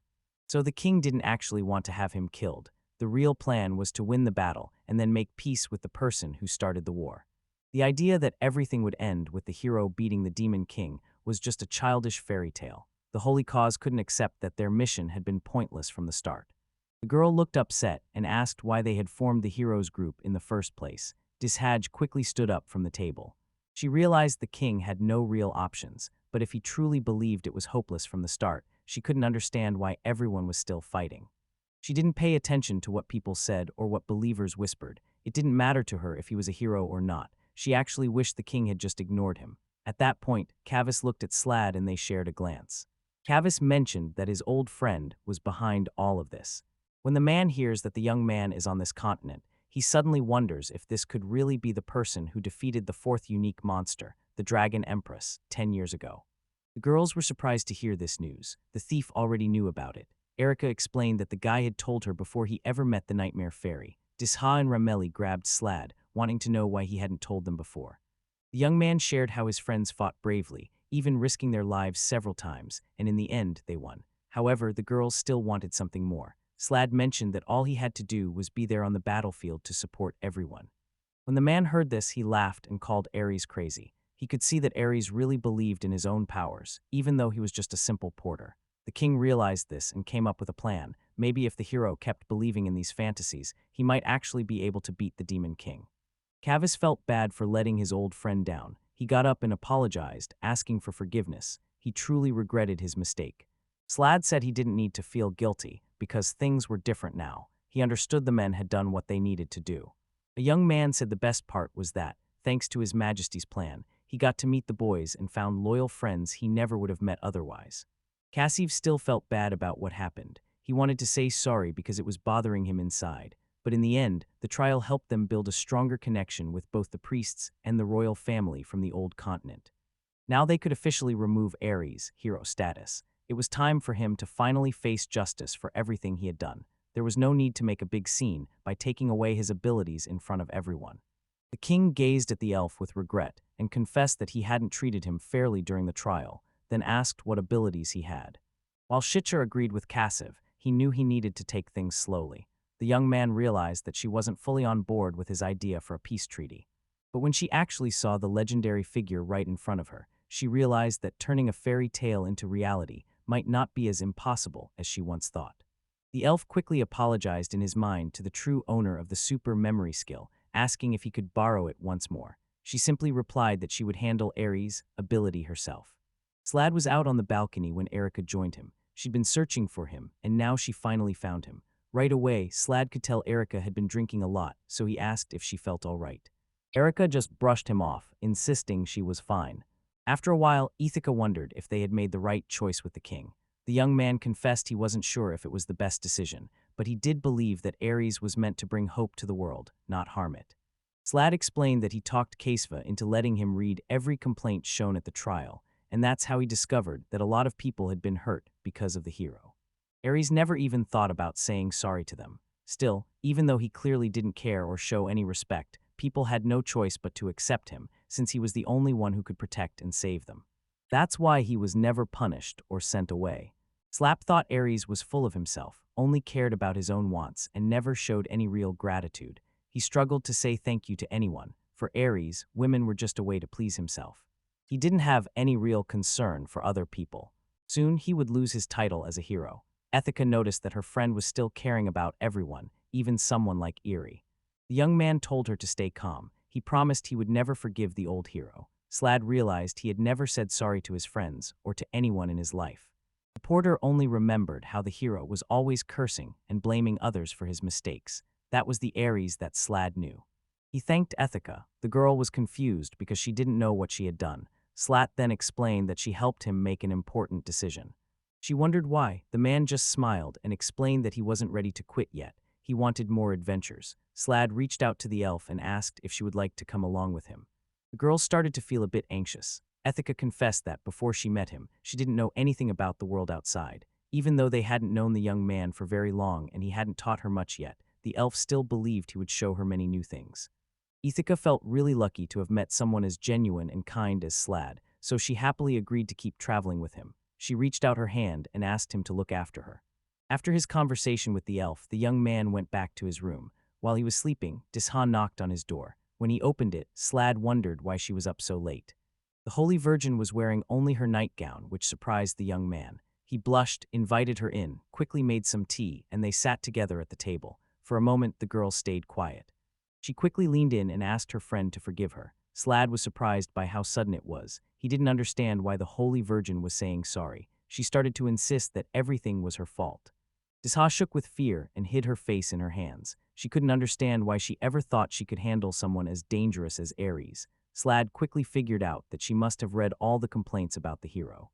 Desha angrily said that Ari didn't deserve to be among the living. She wished she had ended his life herself, believing that would have saved many others from pain.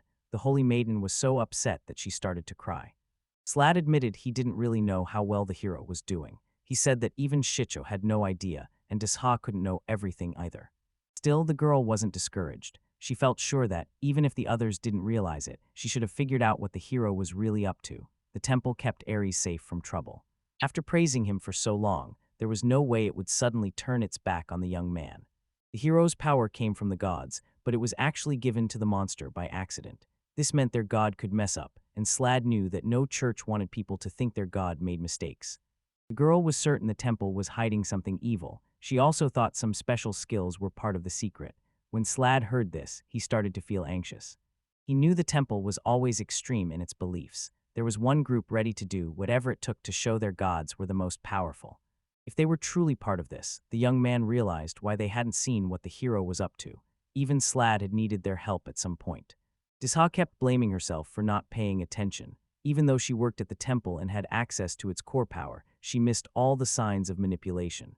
As a saint, she was so focused on guiding the hero and fighting the demon plague that she didn't see what was happening around her. Slad realized that Aries wasn't the only person he had to look after. He also knew he was partly to blame. Even though they were both friends with the hero, they hardly ever talked to each other. The young man thought he had quit too soon and didn't try hard enough to connect with him. Also, Slad could have told Sheet to watch over the hero. Even Ramini ignored Aries' tricks because she wanted to reach her own goal, and Chicho couldn't take away the hero's power because he still felt guilty about what he'd done wrong before. The whole team was responsible for what happened. Desha wondered how that could be. Slad realized that nothing he said could help the holy maiden feel less guilty. The young man gently put his hand on the girl's shoulder and promised that he'd always be there for her. He nodded and told her that supporting others was what he did best. The girl stared directly at the boy, tears sliding down her cheeks. Slad tried to comfort her, telling her everything would be all right. Suddenly, she grabbed his hand tightly and held it close to her heart. The Holy Virgin promised she would make changes in the temple. The girl kept asking her friend to trust her. Desha pushed Slad gently onto the sofa. He told her he trusted her completely. Desha promised she'd always stand by him. He never questioned his friend's loyalty. The young man noticed that the Holy Virgin always put in a lot of effort and spoke her mind very clearly. Even though she would sometimes warn him about hitting him hard, she never actually did. Suddenly, Slada felt nervous. He realized he had no idea how strong her punch might actually be. The girl explained that she saw what the guy filmed in her dream. It wasn't something she truly wanted or a path she chose for herself. Slad felt happy to hear this. The scars left on this world ran deep, but the boys were ready to face the consequences of their actions. Even though the hero's friend was found innocent in court, he would still carry this weight with him forever. A brand new adventure was starting. Slad strolled through the busy market, picking up everything he needed from his list. He still had to find some slug jam and the last few things for his apple pie. When Slad glanced up from the list, he realized there was a lot of chatter nearby. He saw a group of townspeople gathered together, busy talking about something. Curious, he walked over to one of the men and asked what was happening. They told him a hero had been found guilty, locked in a cage, and was being moved somewhere. The guards yelled at Aries, telling him to settle down. The prisoner yelled that the punishment was unjust and that no one had the right to treat him this way since he claimed to be a hero. He glared at the crowd and spotted Slad, the person responsible for his suffering. The hero lost control and started shouting, pointing at the young man. Fueled by anger, Eerie found the strength to break away from the guards and charged at Slad, yelling that he was going to kill him. The adventurer stood still. The hero grabbed Slad by the collar and yelled that the porter was the one responsible for all the trouble. Slad stood still, completely unfazed, while Aries took out his rage on the porter with a flurry of violent hits. The hero yelled that he and his old crew had betrayed their leader. Slad took another hit. The air was buzzing. As Slad was holding the paper bag, an apple slipped out and fell to the ground. In that moment, everything suddenly made sense to him. Memories about Aries started coming back. He recalled how people said he was always caring for everyone, even for the hero that no one else on the team was willing to forgive. Slad knew that Aries was no longer his friend. Now, Slad was completely surrounded by magic. Aries' fingers broke in a flash. He cried out in pain and collapsed to the ground, barely moving. The porter was shocked that the hero still had some strength left from the auto buff. Slad bent down to check on his old teammate. He spoke loudly so the hero could hear every word. Slad said his final goodbye to Aries and walked away. The townspeople gathered all around them. The hero shouted loudly. Right away, soldiers rushed over to him. The commander was furious because no one was watching the prisoner, who might hurt innocent people. He quickly ordered everyone to capture Aries. As Slad walked away, he heard the young man shouting angrily at everyone. He yelled at the soldiers to move aside and even threatened to kill them all. The porter wondered if the automatic debuff was gone now that the young man had switched targets. Slad realized that Aries wasn't just targeting him anymore, he was attacking everyone around. Aries had stopped being a hero, now he'd become a monster. When he returned to the mansion, the team was waiting for him with a delicious meal set out on the table. Ithaca was the first to welcome him back. Ramiri wondered what the noise outside was. Shicha, busy eating a pie, grumbled that they were getting impatient waiting for their friend. Disha mentioned that Slad had wanted to try apple pie, so they made it just for him. When the maiden noticed the elf already munching on the pie, she quickly told him to stop. Edik gave him a big hug and asked him not to act so distant since they hadn't seen each other in 2 weeks. She then invited her friend to join her at the table. Disha agreed with the elf and suggested they have a drink instead of arguing. The group started their meal. As the girls chatted and ate, Slad quietly watched them. Yisha had just come back to the temple and started practicing with the monks. The young man figured the priests were probably telling her that this wasn't allowed for a holy maiden, but Yisha decided to follow her own path anyway. Ramari was called to the royal palace, where she started making potions to help the soldiers on the front lines. She was glad because this meant she could not only battle monsters, but also stand up against unfair treatment of half-breeds. She had recently begun working for Kashiba, taking on some risky spying tasks. After getting into big trouble for stealing skills, he owed a lot of money, so now he was helping the king without any pay. Lately, Nightmare had been causing a stir in the capital by bringing sweet dreams to children. At night, she always appeared by the quiet streams, as if the fairy had decided to make them her new home. The ex-hero was sentenced to death, which wasn't surprising because of how many serious crimes he'd done. Aries had lost his hero powers, Shicha took them away, and now Disha was in charge of watching him. Basically, the hero's team broke up because everyone started focusing on their own lives, and the hero was gone too. The next day, Slad headed into the forest. After picking all the plants he needed and filling his basket, he felt pretty worn out. He wiped the sweat off his forehead with a sigh. Suddenly, Ithaca appeared and asked if he'd gathered enough herbs. The guy, feeling embarrassed, walked away from her. The girl, confused by her friend's reaction, asked what was going on. Suddenly, dark clouds started to block the sun. Ithaca stopped suddenly, feeling like something was off. She glanced up, then quickly ran to the highest point where she could see the castle. With a shaky voice, the girl told Slad that there was something strange happening in the sky above the city. The young man could sense the growing tension. Suddenly, the elf shouted that enemies had surrounded the capital. Huge groups of zombies and skeletons started climbing the fence, heading straight for the unprotected people. They kept going up until they reached the very top. The heroes were confused about how the monsters managed to break through the sacred barrier that was meant to keep them out and protect the city. Ithaca yelled that they needed to run, but Slad stopped her. He realized that even though skeletons and zombies weren't strong, there were just too many of them. The city wasn't surrounded by just hundreds, but thousands of these monsters. The boy decided they would trust Keishu to stop the undead from moving forward. Just then, the heroes saw a giant shadow above them. When they looked up, they spotted a dragon with a rider flying quickly toward the capital. The flying creature landed close to the heroes. The dragon's master noticed the boy and realized he was the same porter from Aries' team. He greeted the boy and introduced himself as Zelhar II, the leader of the Demon King's squad made up of fallen souls. Slad realized he was facing a high-ranking member of the demon army. Suddenly, it all made sense. This was how the undead broke through the city's defenses. The spell controlling lost souls had turned everything upside down. Instinctively, the young man moved to protect Ithaca, putting himself between her and danger. Slav wondered how monsters could do so much when they had the forbidden skill. He figured out that the summoning happened close to the capital, which is why nobody saw the undead coming. The monsters were terrifying, but the magic user who controlled them was even worse. Before them stood a leader of the Demon King's army, someone with incredible power over this massive force. Ithaca asked Zelhar why he brought the undead army to the capital. Zelhar explained he came to help Lord Uri and stop his execution. The heroes grew tense after hearing this. The commander explained that their lord was curious about the prisoner because of his bold attitude, dark and twisted nature that even demons stay away from, and his incredible strength in battle. The demons thought making Lord Ariza a hero was pointless. They believed he would be much better as part of the Monster King's army.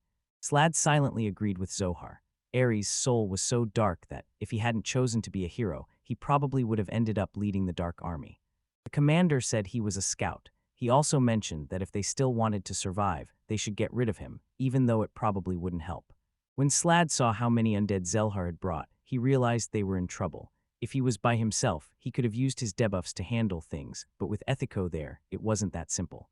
The hero knew he couldn't distract the huge enemy army with any clever move. Throwing stones at the demon wouldn't help either. Slad had to act fast, or his girlfriend would be in real trouble. He quickly shouted to Ithaca, telling her to leave him behind and run for safety. But the elf had already made up his mind. Suddenly, bright stars lit up the night sky and shot down to the ground, filling the area with a burst of light that illuminated everything around. A spirit appeared, representing the force of ethics. The girl got ready to fight. She told the demon that Aries had done too many terrible things, and now he would have to face the consequences. The girl screamed, and suddenly the whole place began to shake. The hero was shocked by this new power and yelled out, "What's going on?" The girl said that silt blew away the undead from their path.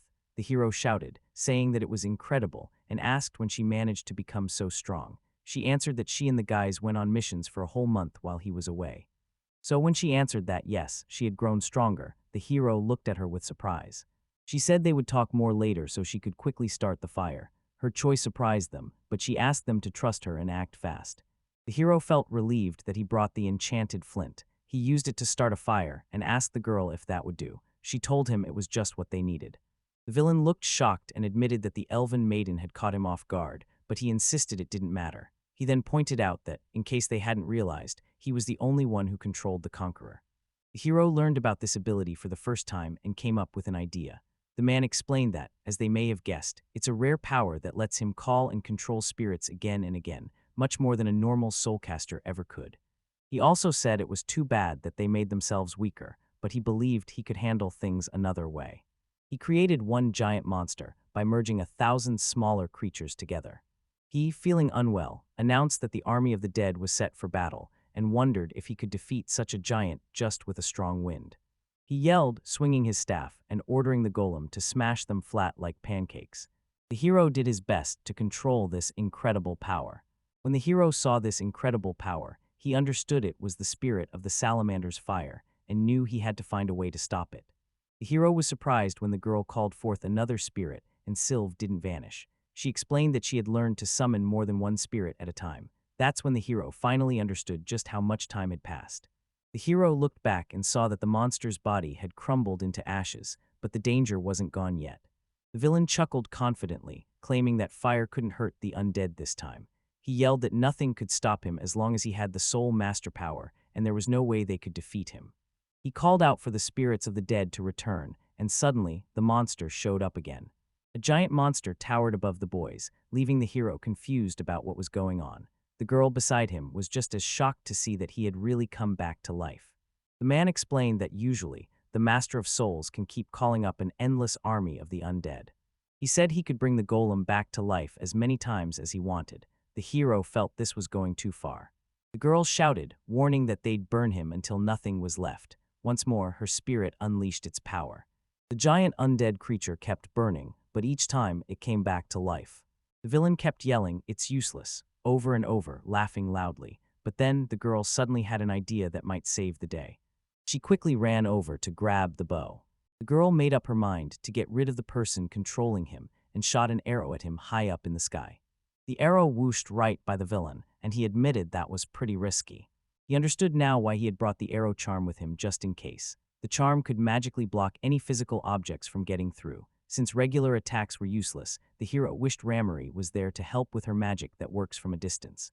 The hero asks the girl if she can put a debuff on him. First, they want the golem's attacks to be directed at him. Zelhar too doesn't command the golem to attack. Since it's an undead creature, it naturally hates the living and attacks on its own. The hero explained that letting the golem hit you just to test a skill doesn't make sense. Even if you beat the golem for a little while, Zelhar too can just call in more undead creatures. The girl understood what he meant and told him he'd have to settle for the abilities she had. He apologized, saying that if his debuff wasn't automatic and he could control it, things would be totally different now. Du stood beside him and told him not to worry about apologizing. She assured him that things would work out fine. She just needed to put in a bit more effort. He then asked her if she had a plan. A huge attack was coming straight for the boys. The girl stepped forward, faced the enemy, and said she would fight him. The girl was struggling to breathe, but Zelhart stayed completely calm. The hero noticed that his mana wasn't running out, and he didn't even feel tired. Was he really bringing back the fallen Golem, or was he creating brand new zombies that were somehow linked to him? It didn't seem possible that he could have endless power. Suddenly, the hero realized something important. If the Soulmaster's skill could summon endless undead, why hadn't he used it before? The girl in front of him started to collapse, saying sorry to Slad, and told him she could barely hear the spirits' voices now. He said that she was still really incredible. She replied that he was actually way more impressive, and that she was just starting out, only able to use the spirits' power because she didn't have her own.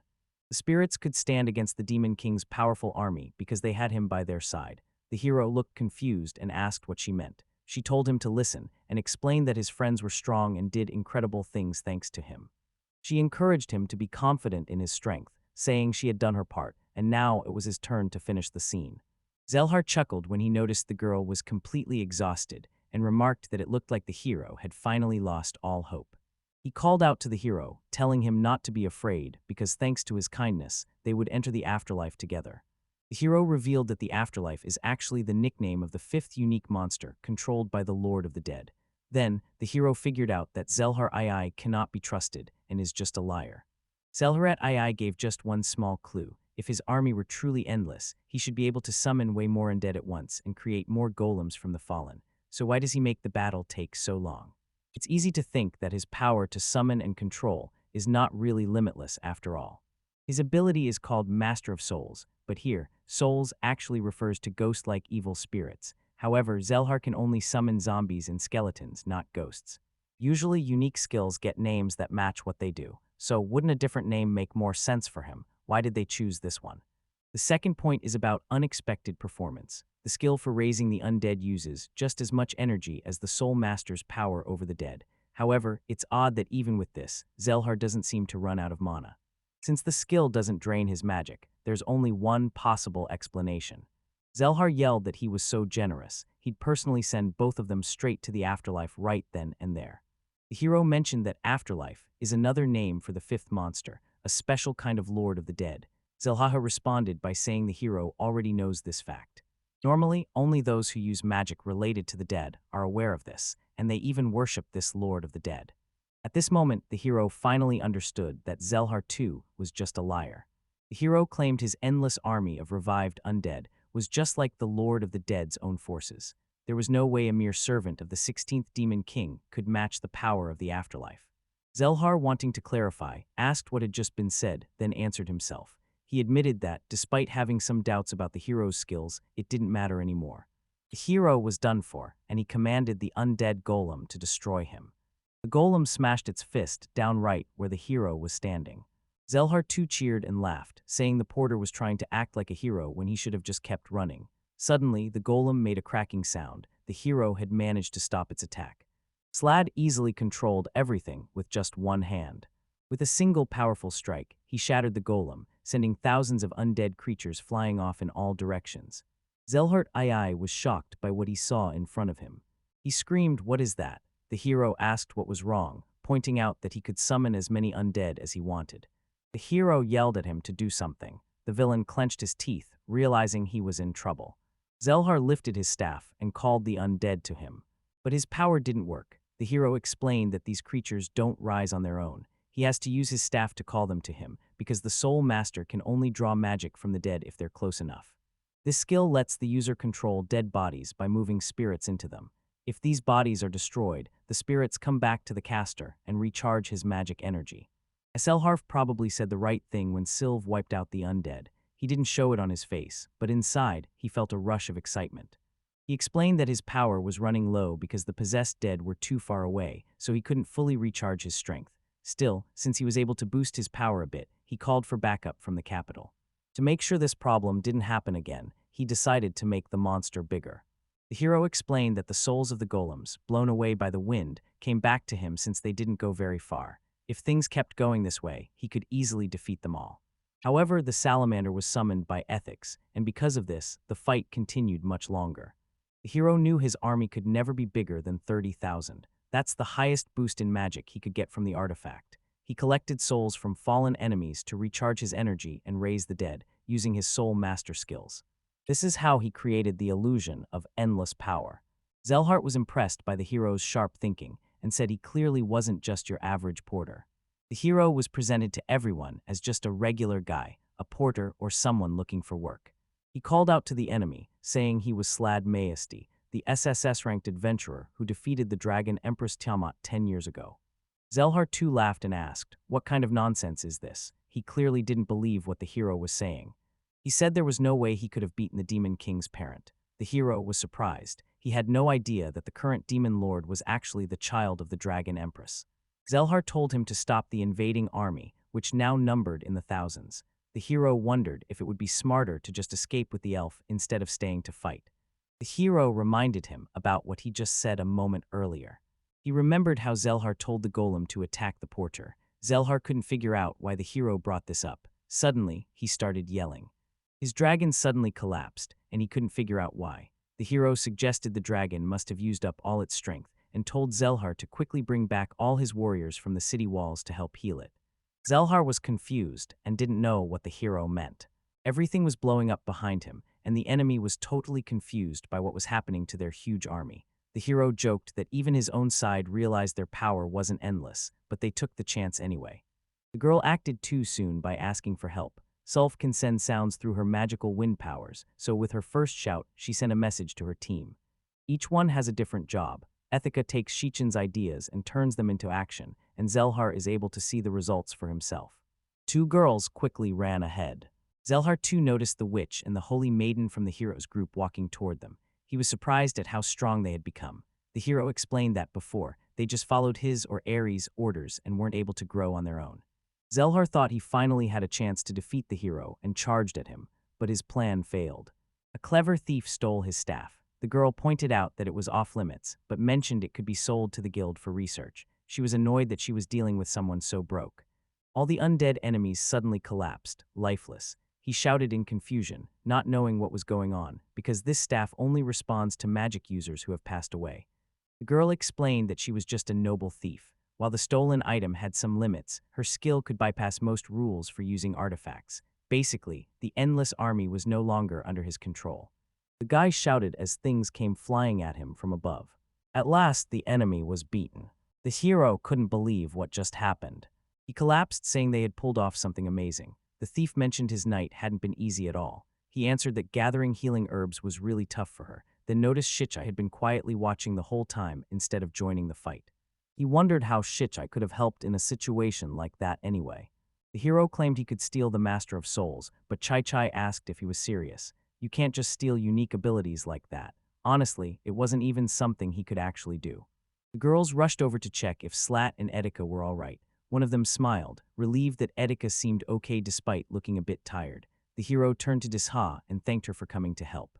The girl said he talked like winning had been simple. He answered that it really was, because if he had just stood still, the debuff wouldn't have worked on all the undead. He needed to get their attention first. The witch glanced at the demon resting nearby. She walked over and studied him closely. Zelhart was also still alive and wondered what this half-breed wanted from him.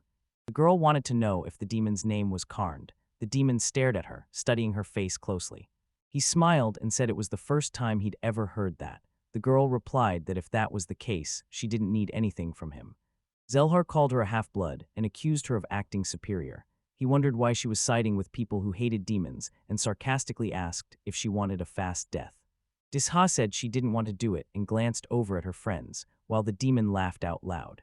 He told her that killing him wouldn't make sense because it wouldn't change anything. The Demon King could just bring him back to life anyway. The girls gasped in shock and quickly asked if he truly had the power to bring someone back to life. Mitchai answered, saying the demon lied as easily as he breathed and should just give up. Zelhart responded that maybe this was what they wanted all along, and mentioned the Lord got his power to control life from his mother. He claimed to be the leader of a squad of lost souls, not just a simple pawn. He promised that he would be brought back to life, and when that happened, he would return to take their souls. One of the girls stood nervously in front of the mirror, wondering if the Demon King truly had the power to bring people back to life. Deshaz hoped this meant his mother could return too, but the thief wasn't so sure and questioned if such a thing could really happen. Michai said that there aren't any artifacts like that. If he's right, then people who don't value life are the ones in control now, and that's a serious problem. Everyone stopped and stayed completely quiet. The hero admitted the demon was telling the truth. The demon king really could bring the dead back to life. However, he didn't think Zelhar would be respected if that happened. In the dark castle of the dragon demon Lord Uzumgar, he demanded to know if the hero Zalhar was truly dead. The answer he received was yes, it seemed that way. Still, the king couldn't believe he had been defeated. Ashimgara also called Zelhar, the leader of the fallen squad, because he had a special talent that could help them. The servant asked the Lord what he was going to do next, and the Lord answered that he was going to bring him back to life, just as expected. The king valued these abilities greatly and used them to command Zelhar II to stand up. But Zelhar never showed up. The Lord was confused, and his servant wanted to know what was going on. The Lord noticed the commander wasn't waking up and asked the servant why he wasn't responding. He started to panic, insisting he had no idea and couldn't believe Mr. Zelhar II really wouldn't come back. The Lord yelled that his orders must be followed no matter what, no exceptions. The servant said they had no idea what else could have happened, so the Lord decided to end his life. The king shouted in confusion, unable to figure out what had happened. Many bodies were lying everywhere, covered in blood. The servant paused, fully realizing where he had just come from. The Lord said he had just brought the servant back to life and asked why he wasn't showing any gratitude. The servant quickly knelt down and thanked him sincerely, saying how grateful he was. The king insisted there was no reason to question his power, so why hadn't Zalhar II replied yet? The servant politely asked if he could clear something up to help them understand the real reason. The king told him to take care of the problem. The servant wondered if the ruler's power was strong enough to bring anything back to life. The king was upset, but he asked if the answer would help him understand why. The servant said it might be possible, but he wasn't sure. The king explained there were 3 kinds of creatures he couldn't bring back to life with the power he got from his mother. The king couldn't bring back rare creatures, especially the ones he had never seen himself. He explained that he couldn't bring back people who died of old age. The servant thought this meant Zahara had also died, losing the rest of her life. The Lord wondered if anyone could do something like this, and the servant answered that it was definitely possible. The king thought this explanation made sense and was much more logical than blaming Zelharadu for disobeying him. The servant was pleased, saying it was true and that the king's problem was finally solved. But the king still decided to kill him. The servant came back to life once more, but the king said that just for doubting his own strength, the servant deserved to die 10,000 times. He began counting each time he hurt him. When the count finally hit 10,000, the king stopped it and told him to stand up. He said it was time to focus on important issues since he couldn't meet the hero the way he hoped.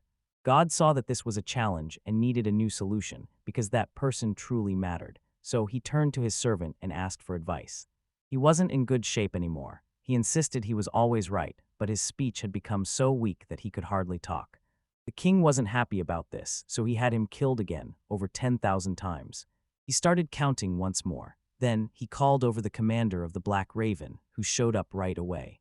He told him to capture the hero Aries without hurting him and asked if he was up to the task. The Black Raven confidently said he could handle it because it was the ruler's command. Somewhere else, a man stroked his beard and said, if people really could come back from the dead, that would be way too complicated. Yes, Slad, if someone used up all their years of life, they really couldn't come back to life. The hero explained that this was true, at least when it came to the power he got from the Dragon Empress. 10 years ago, if monsters died because his debuff made them age quickly, they couldn't be brought back to life. The Dragon Emperor's army was made up of incredibly strong warriors who kept coming back to life after every defeat. But everything changed when Slant used a special skill that turned the tide of the battle. The man explained that winning battles doesn't really matter if the enemy's army stays strong, so they need a new strategy. Slad added that, at least, their enemy uses their powers in a more predictable way than the Dragon Empress and usually only brings 1 or 2 soldiers back at a time. The thief pointed out that bringing someone back to life is a strange and mysterious power. If the Demon King really wanted Aries, wouldn't it have made more sense to just wait for him to be executed? The girls agreed that this situation seemed suspicious, and they assumed there must be some limits to resurrection. They chose to delay talking about the restrictions because right now, fixing the problem with Aries was more urgent. Maybe they would even bring him back to life after carrying out his sentence. The man agreed that it wasn't wise to just kill him without thinking. The girl asked if it made any difference since he didn't have the hero skill anymore. Michai said he's the perfect fit for the Demon Rabbit's army, but Disha argued that Aries is too weak. Without Slad, Aries would end up in that army too, and then he'd realize he's not capable of anything. Everyone agreed with her. Slad mentioned that if there was any trouble, they could weaken him with a debuff, but the man cut in, saying he didn't want to play the role of an executioner.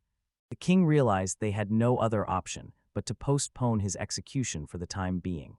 He smiled and thanked everyone for their help, promising to treat them later as a reward for their great work.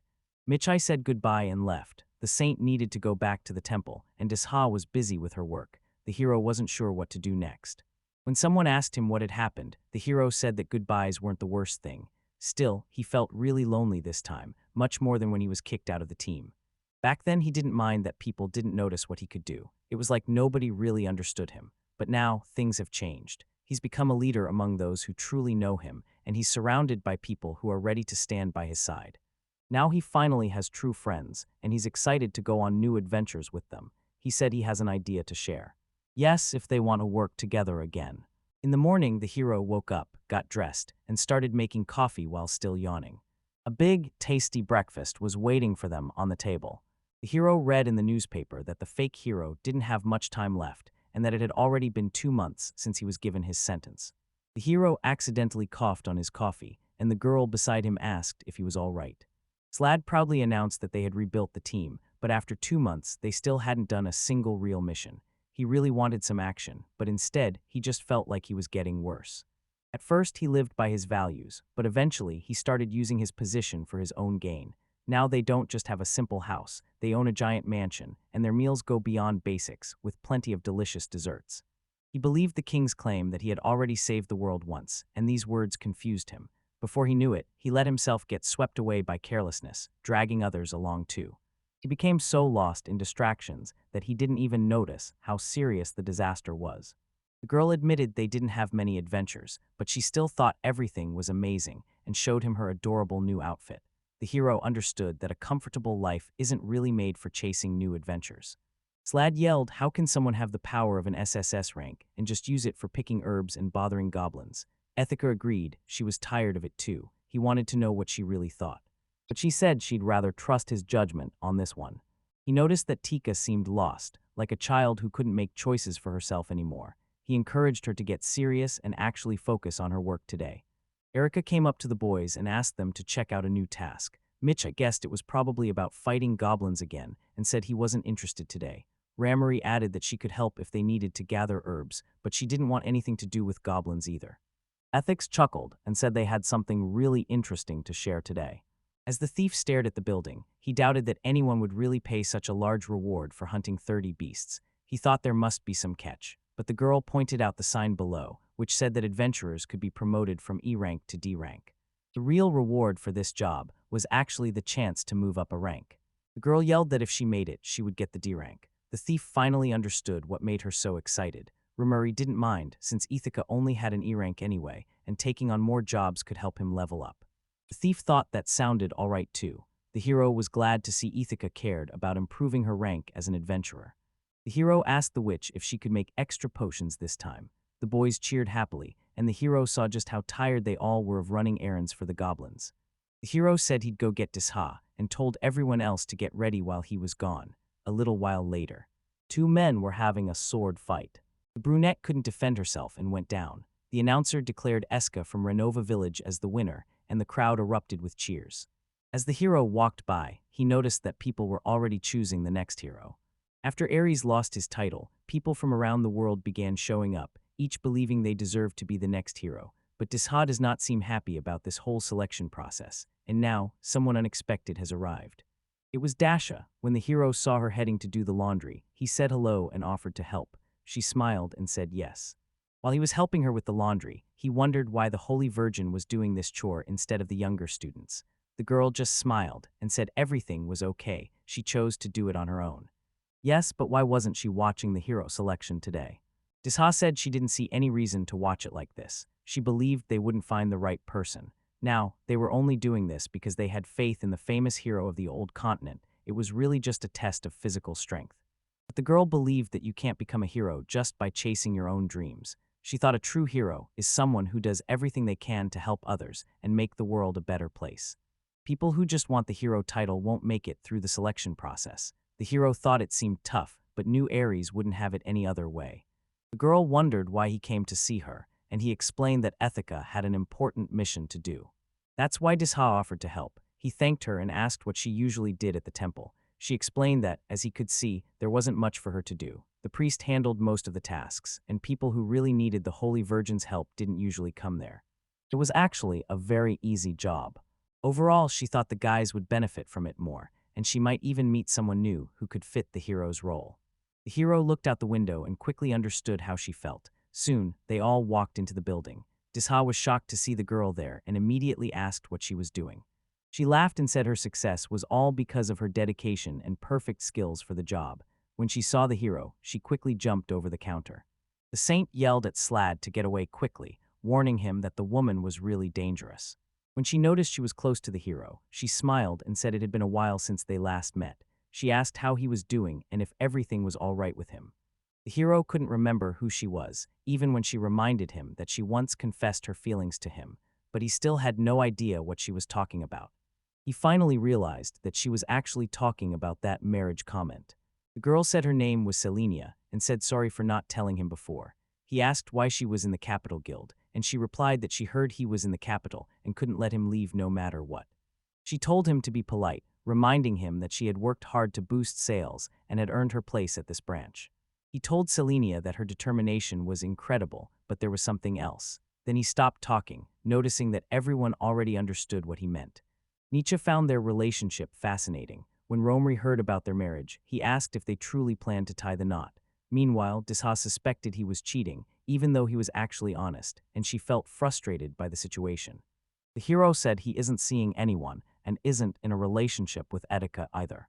Finally, the hero explained that Mrs. Alinea only helped him when he was thrown out of the group, and there was nothing more between them. He said the girl was just imagining things. The thief replied that this was clear.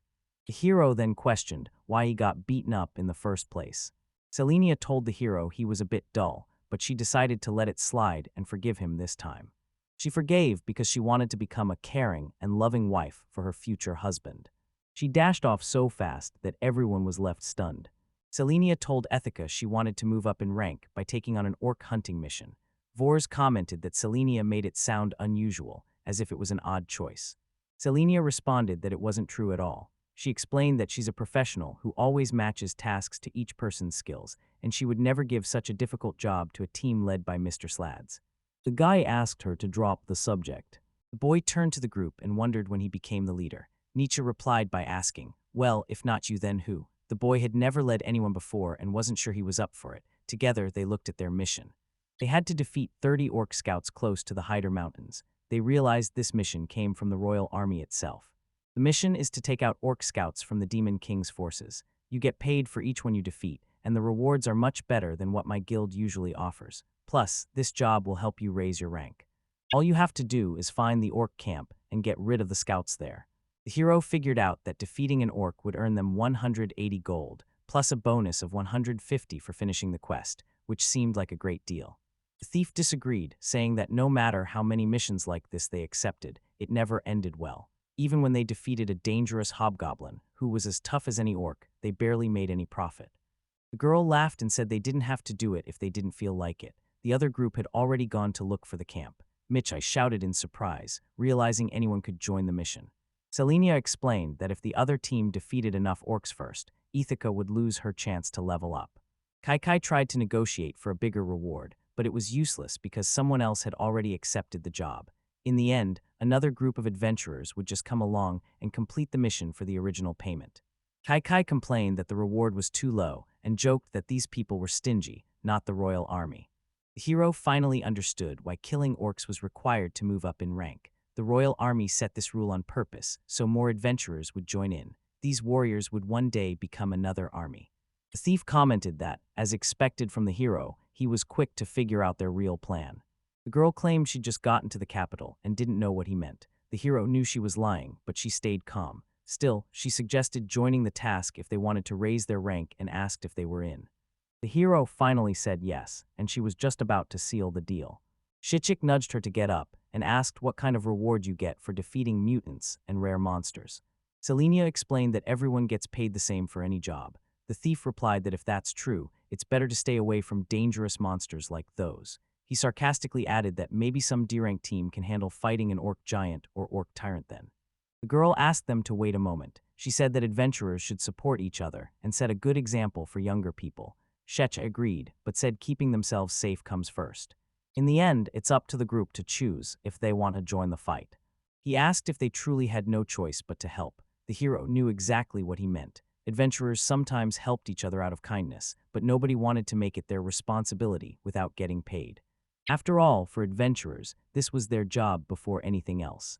Shichai always said he didn't care about anyone else. While Slad was still part of the hero's group, he learned a key lesson: never get involved in Shichai's deals. Even Aries followed this rule back in the day.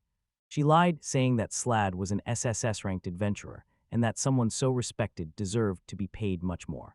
The girl finally agreed and said that if they defeated some really strong monsters, she could work something out with the guildmaster. Shichai was relieved they reached a deal. Bisho was concerned about what to do with the extra monster, but since Shichai was so important, he and Rimmery couldn't focus on anything else. In the end, they just went ahead. The thief was happy to get extra money for defeating the monster, something he had planned to do anyway. The hero pointed out that the thief had said he didn't care about anyone else. She claimed he didn't care, but the hero would still jump into the fight, unable to just stand by and watch. He shouted that there was no time to lose. They had to take down the orcs fast, because now the orcs realized she was there. The carriage started rolling ahead. Ramiri asked Ethica what she was up to. Ethica answered that she was putting on a special potion to get rid of body odor. She had started using it before every mission. At first, Ramiri thought it was just regular perfume and leaned in closer to check the scent. Ramiri claimed she doesn't actually have a bad smell, but she relies on this potion a lot. Ethica admitted she hates when her skin smells like goblins or other monsters. That's why the shopkeeper suggested this potion for her, especially since she wants to smell nice around Slad. Slad said he wouldn't talk to her, even if she smelled bad. She yelled back, telling him not to even think about talking to her. Rimuri then joked, saying the hero was a real example of good manners. The witch warned that Ithaca would face many challenges if she decided to marry him. The hero quickly changed the topic, mentioning that it was their first mission with just 5 people. He asked if they needed to bring an extra fighter. The witch replied that Ithaca could call on gnomes for help, so there was nothing to worry about. Honestly, Slad is strong enough to hold the front line by himself, so he'll take that spot. The hero was surprised, and the girl explained that they had already talked it over and made a choice while he was asleep. He couldn't understand why they made the decision without him. Ithaka told him that defeating the enemy ahead would make things easier for everyone. Ramari added that Dishad still didn't know about their plan. The hero pointed out that he had only fought goblins up close before.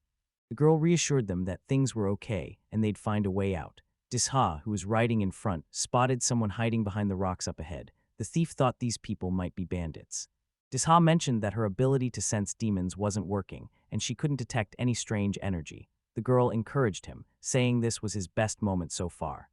Romri told him that when the bandits show up, she'll fire an arrow at them. It would be good practice. The hero realized there's nothing scarier than standing with the bandits, and he reminded himself he's just a regular person who isn't ready for this. Disha walked up to them and asked if they were sure about sending Slad into close combat, saying it was way too risky. The hero thanked the saint with a grateful hug. Edika explained that when Slad was attacked, a special automatic buff would turn on instantly. Romri pointed out that if he stayed out of close combat, the buff wouldn't trigger right away. Chiichi reassured everyone, saying they would stick together so nothing bad would happen. Disha understood that their plan to weaken the enemy quickly was actually a smart move. They reassured him that everything was okay, promising to stand by his side and protect him if anything went wrong. Practicing before facing a tough monster would only help. In that moment, the hero wished Romari could take his place. Still, he decided to give it a try. Disha told him that she could heal his wounds if needed, but it was better if he didn't get hurt at all. So she decided to use a protective spell to keep him safe. The hero couldn't help but think she was acting just like a caring mom. He believed that Disha was the only one who cared about him, and this gave him hope that things would get better. He called out to Nightmare to see if she was around, and she suddenly appeared, reminding him that they were in this adventure together. He wanted to tell the others about her, but she asked him to keep it a secret. She explained that if anyone realized one of the 16 pillars was there, people would get nervous, and she needed to prevent that. By the time their rivals were gone, they were fully prepared to fight. The thief told Ramery she could make the first move, so she attacked with a wave of burning mist. Burning mist is a simple spell that makes a light, stinging mist to help find hidden enemies, but the baseless Gi gang isn't easy to deceive with a weak trick like this. The men began shouting that there was fire everywhere and they couldn't breathe, so they rushed ahead. The hero realized Ramery's magic was as ruthless as ever. Thanks to her automatic power boost, Ramery's burning fog became so intense that enemies struggled just to catch their breath. The thief said that he and Slad would stop anyone trying to cross the bridge, while the others should go after anyone trying to run away. Ethics started to make a real difference. The bandits charged in, eager for a fight. The thief was confident he'd win and asked the hero to support him. They rushed over the bridge, and just as two bandits tried to attack Shichai, he quickly moved out of the way, leaving the bandits unarmed and surprised. Shichai smiled, held up the click, and asked if this was what they wanted. Another bandit confronted the hero and wondered why he was walking around without any armor. He warned him that he was making himself an easy target, but with the hero's automatic debuff skill, every enemy attack loses all its strength. They couldn't hurt the hero at all, but he was still really scared and just wanted to get out of there as fast as he could. The bandit struck once more, yelling from above that he wouldn't fail this time. The hero suddenly saw the blade flashing right in front of his face. But when he struck, his sword snapped and the blade went flying. The hero understood that the strange feeling wasn't because of his weakness anymore. It was the power of the holy armor Disha had given him. He reached out and caught the bandit. Slad turned on his main skill and tossed an object. He soon understood that the vanguard wasn't right for him. The fear almost overwhelmed him. In the end, only one leader was left, and they asked if he wanted to keep going with this pointless battle. The man was shocked to see his team defeated so quickly and just collapsed, saying he couldn't go on. The thief then asked the referee to finish it, and she put him to sleep with a magic spell. The man collapsed. Ethics felt relieved since everyone else had been taken care of, but the saint spotted something unusual.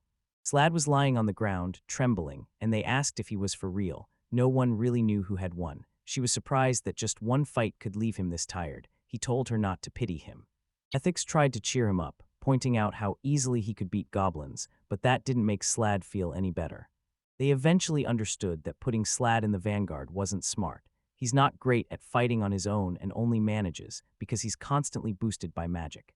This might work against dumb goblins, but it's useless when facing other people.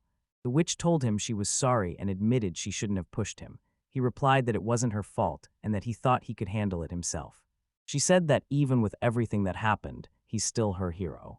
He was still feeling down, but those words cheered him up a bit. Erica wanted to know what they should do about the bandits. Shikai said they would bring the leader with them to the nearest city, while the road guards could handle the rest. Etika didn't get the reason, and Shichai explained that the biggest reward always goes to the leader. Disha pointed out that, even so, they can't save everyone. If the guards show up, they'll either be hanged or forced to work in the mines as punishment. But if the monsters are faster than the guards, then it's simply fate, and these monsters will pay for what they've done. She can only help by blessing them or washing their bodies with holy water, so they won't become undead if the monsters eat them. Ethica understood that they were doomed no matter what. The leader yelled at Ethica, saying she didn't care about leaving them to be eaten by monsters. He said it was already too much, and asked if they could just go their separate ways. He promised that they wouldn't hurt anyone again, and asked her to untie them. The thief turned to Ramiria for help. She cast a truth spell, and asked the leader what he would do if they let him go. The bandit yelled that he would keep stealing and hurting people because, in his world, that was the most exciting thing anyone could do. The thief wondered if Ethica had heard this. She would know they'd never become good citizens. They wouldn't go to the temple to make up for what they did or promised to change, because they were like Aries, always chasing excitement in stealing and fighting. As soon as Ethica heard them mention Aries, she lost all sympathy for them, while the guys felt thankful to Aries for helping them out somehow. They glanced at the mountains, curious if the orcs lived there. Ramri explained that the orcs actually come from the north side of the mountains. That area is home to both orcs and demons. Erica wanted to know more about the demons' lands. Ramri told her that, before the Great War 50 years ago, those lands used to belong to the demons. But then King Cassiv took back that territory. Ethica was amazed to learn he could do more than just dig pits. This whole area was actually the border of the Seawood Kingdom. The mountains were so tough to cross that armies couldn't get through, so only brave adventurers went in to deal with orcs and the undead. She wondered why no one just blocked the mountain roads to keep the orcs out. They explained to her that this was only a short-term fix, and there was a big chance the orcs would just start digging tunnels, making things even worse. The orcs weren't clever, so if they saw a barrier, they'd just force their way through, even if they didn't have a good reason. They asked Kai Kai to keep watch for any signs of orcs, while the others took a break. Shichai encouraged the group to keep moving, saying orcs never bother to hide their tracks, so finding them would be easy. Sure enough, they soon spotted the orc camp up ahead. They saw around 10 people, and noticed none of them were mutants. Romri suggested using her magic to attack, but the hero reminded everyone they were here for Ithaca to prove herself and improve her rank. Catching on, Ithaca said she could take care of the group on her own. The hero encouraged her to defeat most of them, and reminded her to be cautious. The girl said she wanted to burn them with salamander fire, but she wouldn't use Sylphia's bow for that. Just to be safe, Disha gave her holy armor, and Ramari used a magic spell. Ithaca thanked them, and the girls were so happy about it that they started giving her even more helpful boosts. Disha wanted to make her defense even stronger, and the witch decided to cast every strengthening spell she knew. The hero, sitting above everyone else, wondered out loud if they were overprepared just to fight regular orcs. The thief just smiled and asked, "What do you mean?" Shechai said he recognized a familiar smile on his face, the same kind he used to have when he worked with Aries and looked after everyone. She mentioned that he finally understands how the hero once felt. Because of what happened before, she used to keep away from everyone not too long ago. The hero felt happy when he heard the news. The boys put up their tent, and Ithaca quickly drifted off to sleep. The hero said this was great because she was really tired after battling the orcs. The witch noticed the hero looked unusual and asked him what was bothering him. He was curious if people could have always had a strong sense of right and wrong, even from the start. The saint asked why he thought that, since Ithaca was still new and hadn't even fought goblins yet. The witch admitted that, yes, she did perform better than usual in the last fight. She never missed a shot, hitting every orc right in the head or heart. That was only possible because of his non-stop support, wasn't it? The hero wondered. He mentioned that Aries had gotten some help from him too, but Ithaca was doing a much better job now. Plus, the old hero had a holy sword. The saint agreed, saying it actually made sense when you think about it. Slad mentioned that a while back, he went to a party with a few E-rank adventurers. They got a boost too, but it wasn't very powerful until he leveled up. The saint replied, "Even so, isn't it great that ethics has such a strong effect?" Slad smiled and told her it was great, saying he was happy for her, but the witch noticed there was something strange about his expression. He explained that Ithaca can't sense her own power because she became an adventurer and started working with him right away, so now she thinks she's only strong because of his support. He felt sad because she didn't know her own strength. The witch told him that both he and Ithaca didn't see how powerful they truly were. The hero agreed that ethics is important, but said that real strength comes from having skill. The hero noticed the tea had gone cold, so he decided to go out and gather some more firewood. Then he left. Suddenly, the witch let out a loud scream, and the saint quickly asked her what was wrong. She asked everyone to pay attention because she had something important to say, but the boys weren't happy since they were busy eating. Ramrai told everyone she brought them together because she has an amazing idea she wants to share. She named her idea the Slad's Hero Plan. Everyone was surprised, and the thief wanted to know if she fully understood how Slad's ability worked. He loudly bragged that his special talent actually got him kicked off the team once. What kind of hero ends up jobless because of their abilities? Daisha joked that, where she's from, they call him the unbeatable guy without a job. Ithaca added that Slad isn't really hero material at all, but the witch disagreed, saying they were all mistaken. Rimmery said he didn't need special hero powers, just acting brave was enough for him. Slad didn't get what she meant, and the hero joked that she probably wanted him to use his buff skills more, but he explained he couldn't do it constantly. The witch explained that she'd been thinking about how Slad could act like a true hero. She wondered if there was a way for him to use the buff on himself and get rid of the skill penalty. She tried to create a magic potion to fix the problem. They realized the witch's feelings were too strong. She noticed that they didn't agree with her at all. Ramri explained that for magicians, adventure is all about endlessly searching for answers. No matter how difficult it gets or how many times they fail, they never give up. That's just the way magicians are. The boys believed this is what her mother taught her to do when she was afraid. Romri mentioned that she felt really let down when she discovered who Aries really was. But the witch didn't want to quit, so she started coming up with new ideas. She loved making a potion that would stop him from liking women at all. The thief joked that the witch could be really cruel sometimes, but since Aries was known as a hero, he was mentally strong and didn't fall for it. The witch came up to Sheikah and told him she wanted to say sorry, but he was confused because he didn't know what she had done wrong. He had no idea what she was up to, but he begged her to show some kindness. She just looked away, said she was busy, and asked to be left alone so she could get back to what she was doing. She explained that the buff's power gets stronger as you level up, but as Slad mentioned, there are many details to consider, so she updated the whole plan. If you can't use the buff early, the solution is simple, just become stronger. All it takes is for her to pass her great strength on to him. In the end, the thief realized that she was truly sorry and wanted forgiveness. She said sorry and admitted she had nowhere else to go. He replied that he didn't care like he once did, especially because he still felt she owed him. Ethica was still confused about their conversation. She explained that Aries often wanted to use his thief skill, which lets him steal skills and turn them into candy. If Slad eats this candy, he can then learn the new skill. The witch apologized and said she understood how much I disliked using this skill, but she begged me to take her incredible power. She said that since she already knows, she should just accept it, but then she shouted that she's a magician and doesn't need that skill. She doesn't even use it, but thinks it could be helpful for Slad. She trusted that he would use it wisely and exactly as it was meant to be used, and believed it would help him far more than it ever helped her. Still, Shichu agreed and said they could give it a try. He also mentioned that if anything went wrong, he could always put things back the way they were. Then, he got started. Watch as she confidently walks right through the witch. He showed up behind her, holding a little ball in his hands. The girl slowly started to wake up and realize what was happening. The hero rushed to her side when she fell. She had just shown them the skill he had taken. The hero believed no one would notice how Shicha would steal their skills. The thief asked Ramari if she was born with this ability. He explained that to live normally, her body had to learn how to manage it. Without this skill, most of her muscles just wouldn't work properly. Basically, without the scale, she can't move like she usually does. But even so, the girl still wanted to give it to the boy and proved she could stand on her own. Disha didn't want to hurt her feelings, but she admitted that without Slad's boost, she wouldn't have been able to do anything at all. The girl was confused, but the thief had already told Ethics that you can't separate someone's skills from who they are. The witch thought she didn't need the skill, but her body felt differently. He insisted she take it back and made her swallow it. Later on, people said she was praising him for doing a great job while he was on guard duty. The thief wondered why the hero showed up so soon, since the guards weren't changing yet. The hero said he just wanted to see how the thief was doing. He said that Ramori had already said sorry for talking about the past, and that he really was fine now. The guy was mostly concerned about Ramrai. She only asked him for help because of Slad, but she had already met Skillthep before.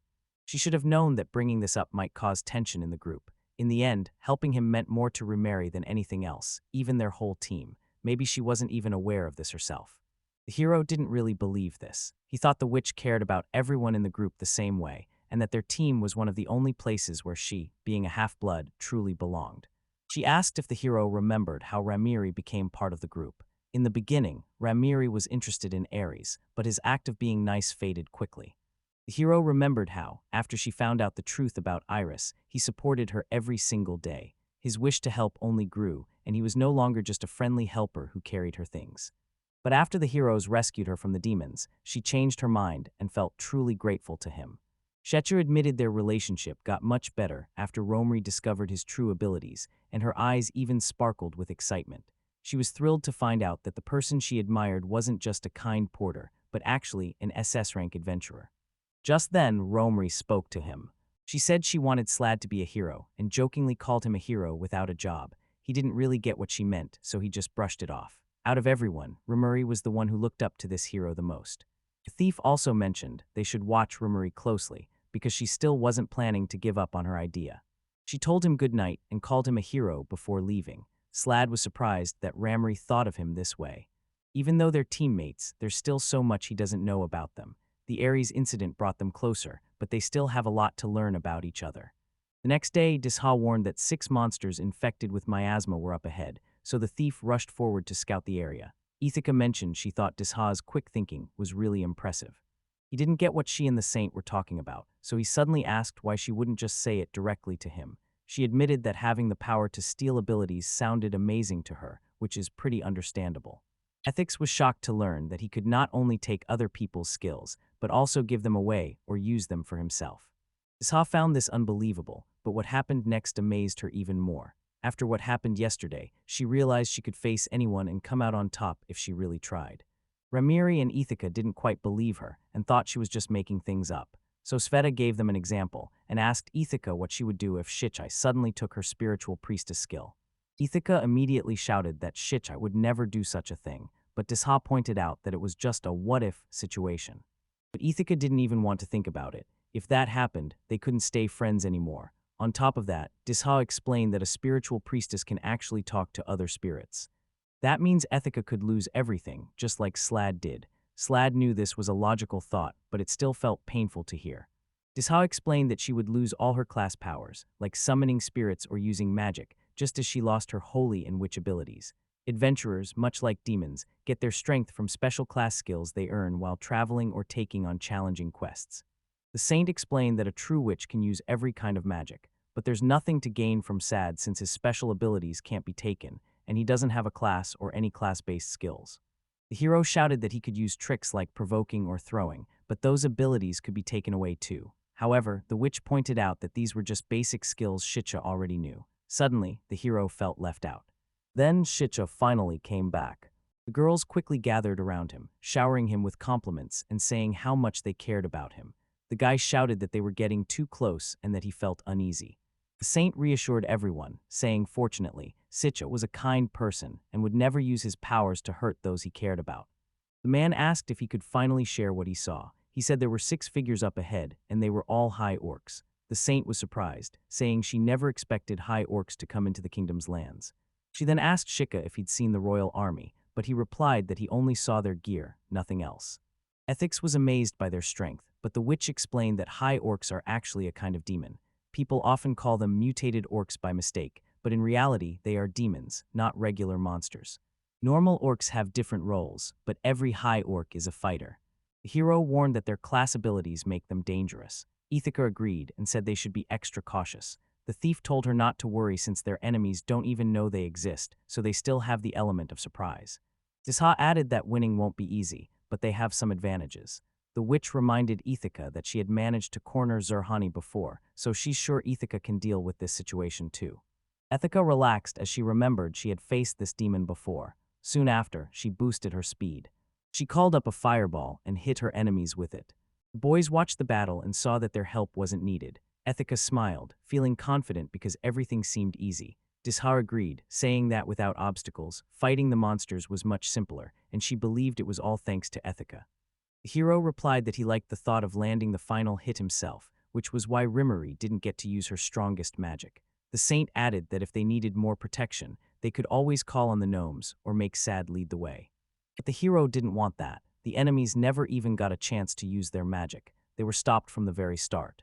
Now they just need to stop any orcs from getting away. Sylve's idea to use the wind to boost the fireball worked amazingly well, and their whole team feels unstoppable when they work together. Ithaca mentioned that she finally sees Slad as their main tactician. Ramari agreed with her and said that Slad was always full of smart ideas. The girls hugged each other, happy to be on the same page. Even the saint believed that using Aries as bait was Slad's clever plan. Ramari was surprised because she thought the idea came from Disha. The hero said that Aries didn't like any of his plans, so he asked Disha to help him think of a new strategy. This plan matched his usual bold style, but he could only try it because he had Disha's special armor to protect him. Romri explained that Slad was actually the one calling the shots, secretly guiding Aries from the shadows. The hero joked that, without more information, it sounded like he was supposed to be the bad guy. The girl gave him a hug, and he added that it wasn't all his tactics. Maybe the orcs just weren't that tough to begin with. The thief told the hero he was mistaken. The orcs were actually very powerful. He used his skills to notice that their weapons and armor were top-notch. On top of that, the orcs also carried items that made them more resistant to magic. Ramiri was shocked, while Shicha explained that these people were top warriors from the Lord's army, and he even showed her a written order from the Demon Lord as proof. They started this just to boost their ethics score, but along the way, they discovered something that really mattered. The thief mentioned that their group was really powerful. Using his skills, he discovered that their weapons and armor were top quality, some even made from mithril. The saint noticed this didn't match Shichu's usual behavior. Normally, whenever Shichu found something valuable, he would loudly announce plans to sell it for money. This time, however, he was unusually silent. Shichu explained that he had discovered a written command from the Demon Lord. The saint hurried over, questioning if he was serious. Shichu assured him it was real, saying it looked like the Demon Lord had secretly given a special mission to these high orcs. By looking at the information, they can follow where the Demon Lord's army is going, which could help them find hints and eventually discover where the Demon Lord is hiding. Later in the city, the worker wondered if maybe there was just one powerful orc and the other 6 were normal ones. The hero couldn't help but think, is she really so frightened that she believes that? The man's hotel has a few items for sale, and the witch can magically bring things straight into the building. All the high orc gear is made from lightweight mithril, so it's easy to move around. Ramery used a special magic called hypercompression. It made things much smaller and easier to carry, but their weight stayed the same. This power was truly unique. When someone mentioned mithril, the worker looked uncomfortable and said they were just headed to a place near the capital. But if that's true, why were they near the Idra Mountains? Her concert made sense. A team of experienced adventurers traveled into the mountains where demons appear. These weren't ordinary demons either. They showed up wearing special gear. If someone less skilled had gone there instead, they wouldn't have survived. Sheka quietly told the girl that besides the strange equipment, they also found a written order from the Demon Lord himself. The girl took a moment to think. Their sense of right and wrong reminded them not to forget about the extra reward for defeating tough monsters. The worker nodded without any fuss. The hero thought she'd be surprised, but she stayed completely cool. The girl explained that the guildmaster wasn't around right now and asked if it was okay to get their reward tomorrow. The thief let out a sigh, saying he had a feeling this would happen and figured Selena just wanted them to meet the guildmaster. Ethica wondered if it would be better for them to receive a bigger reward. The thief agreed, saying they needed to meet the guildmaster to talk about how much they could get.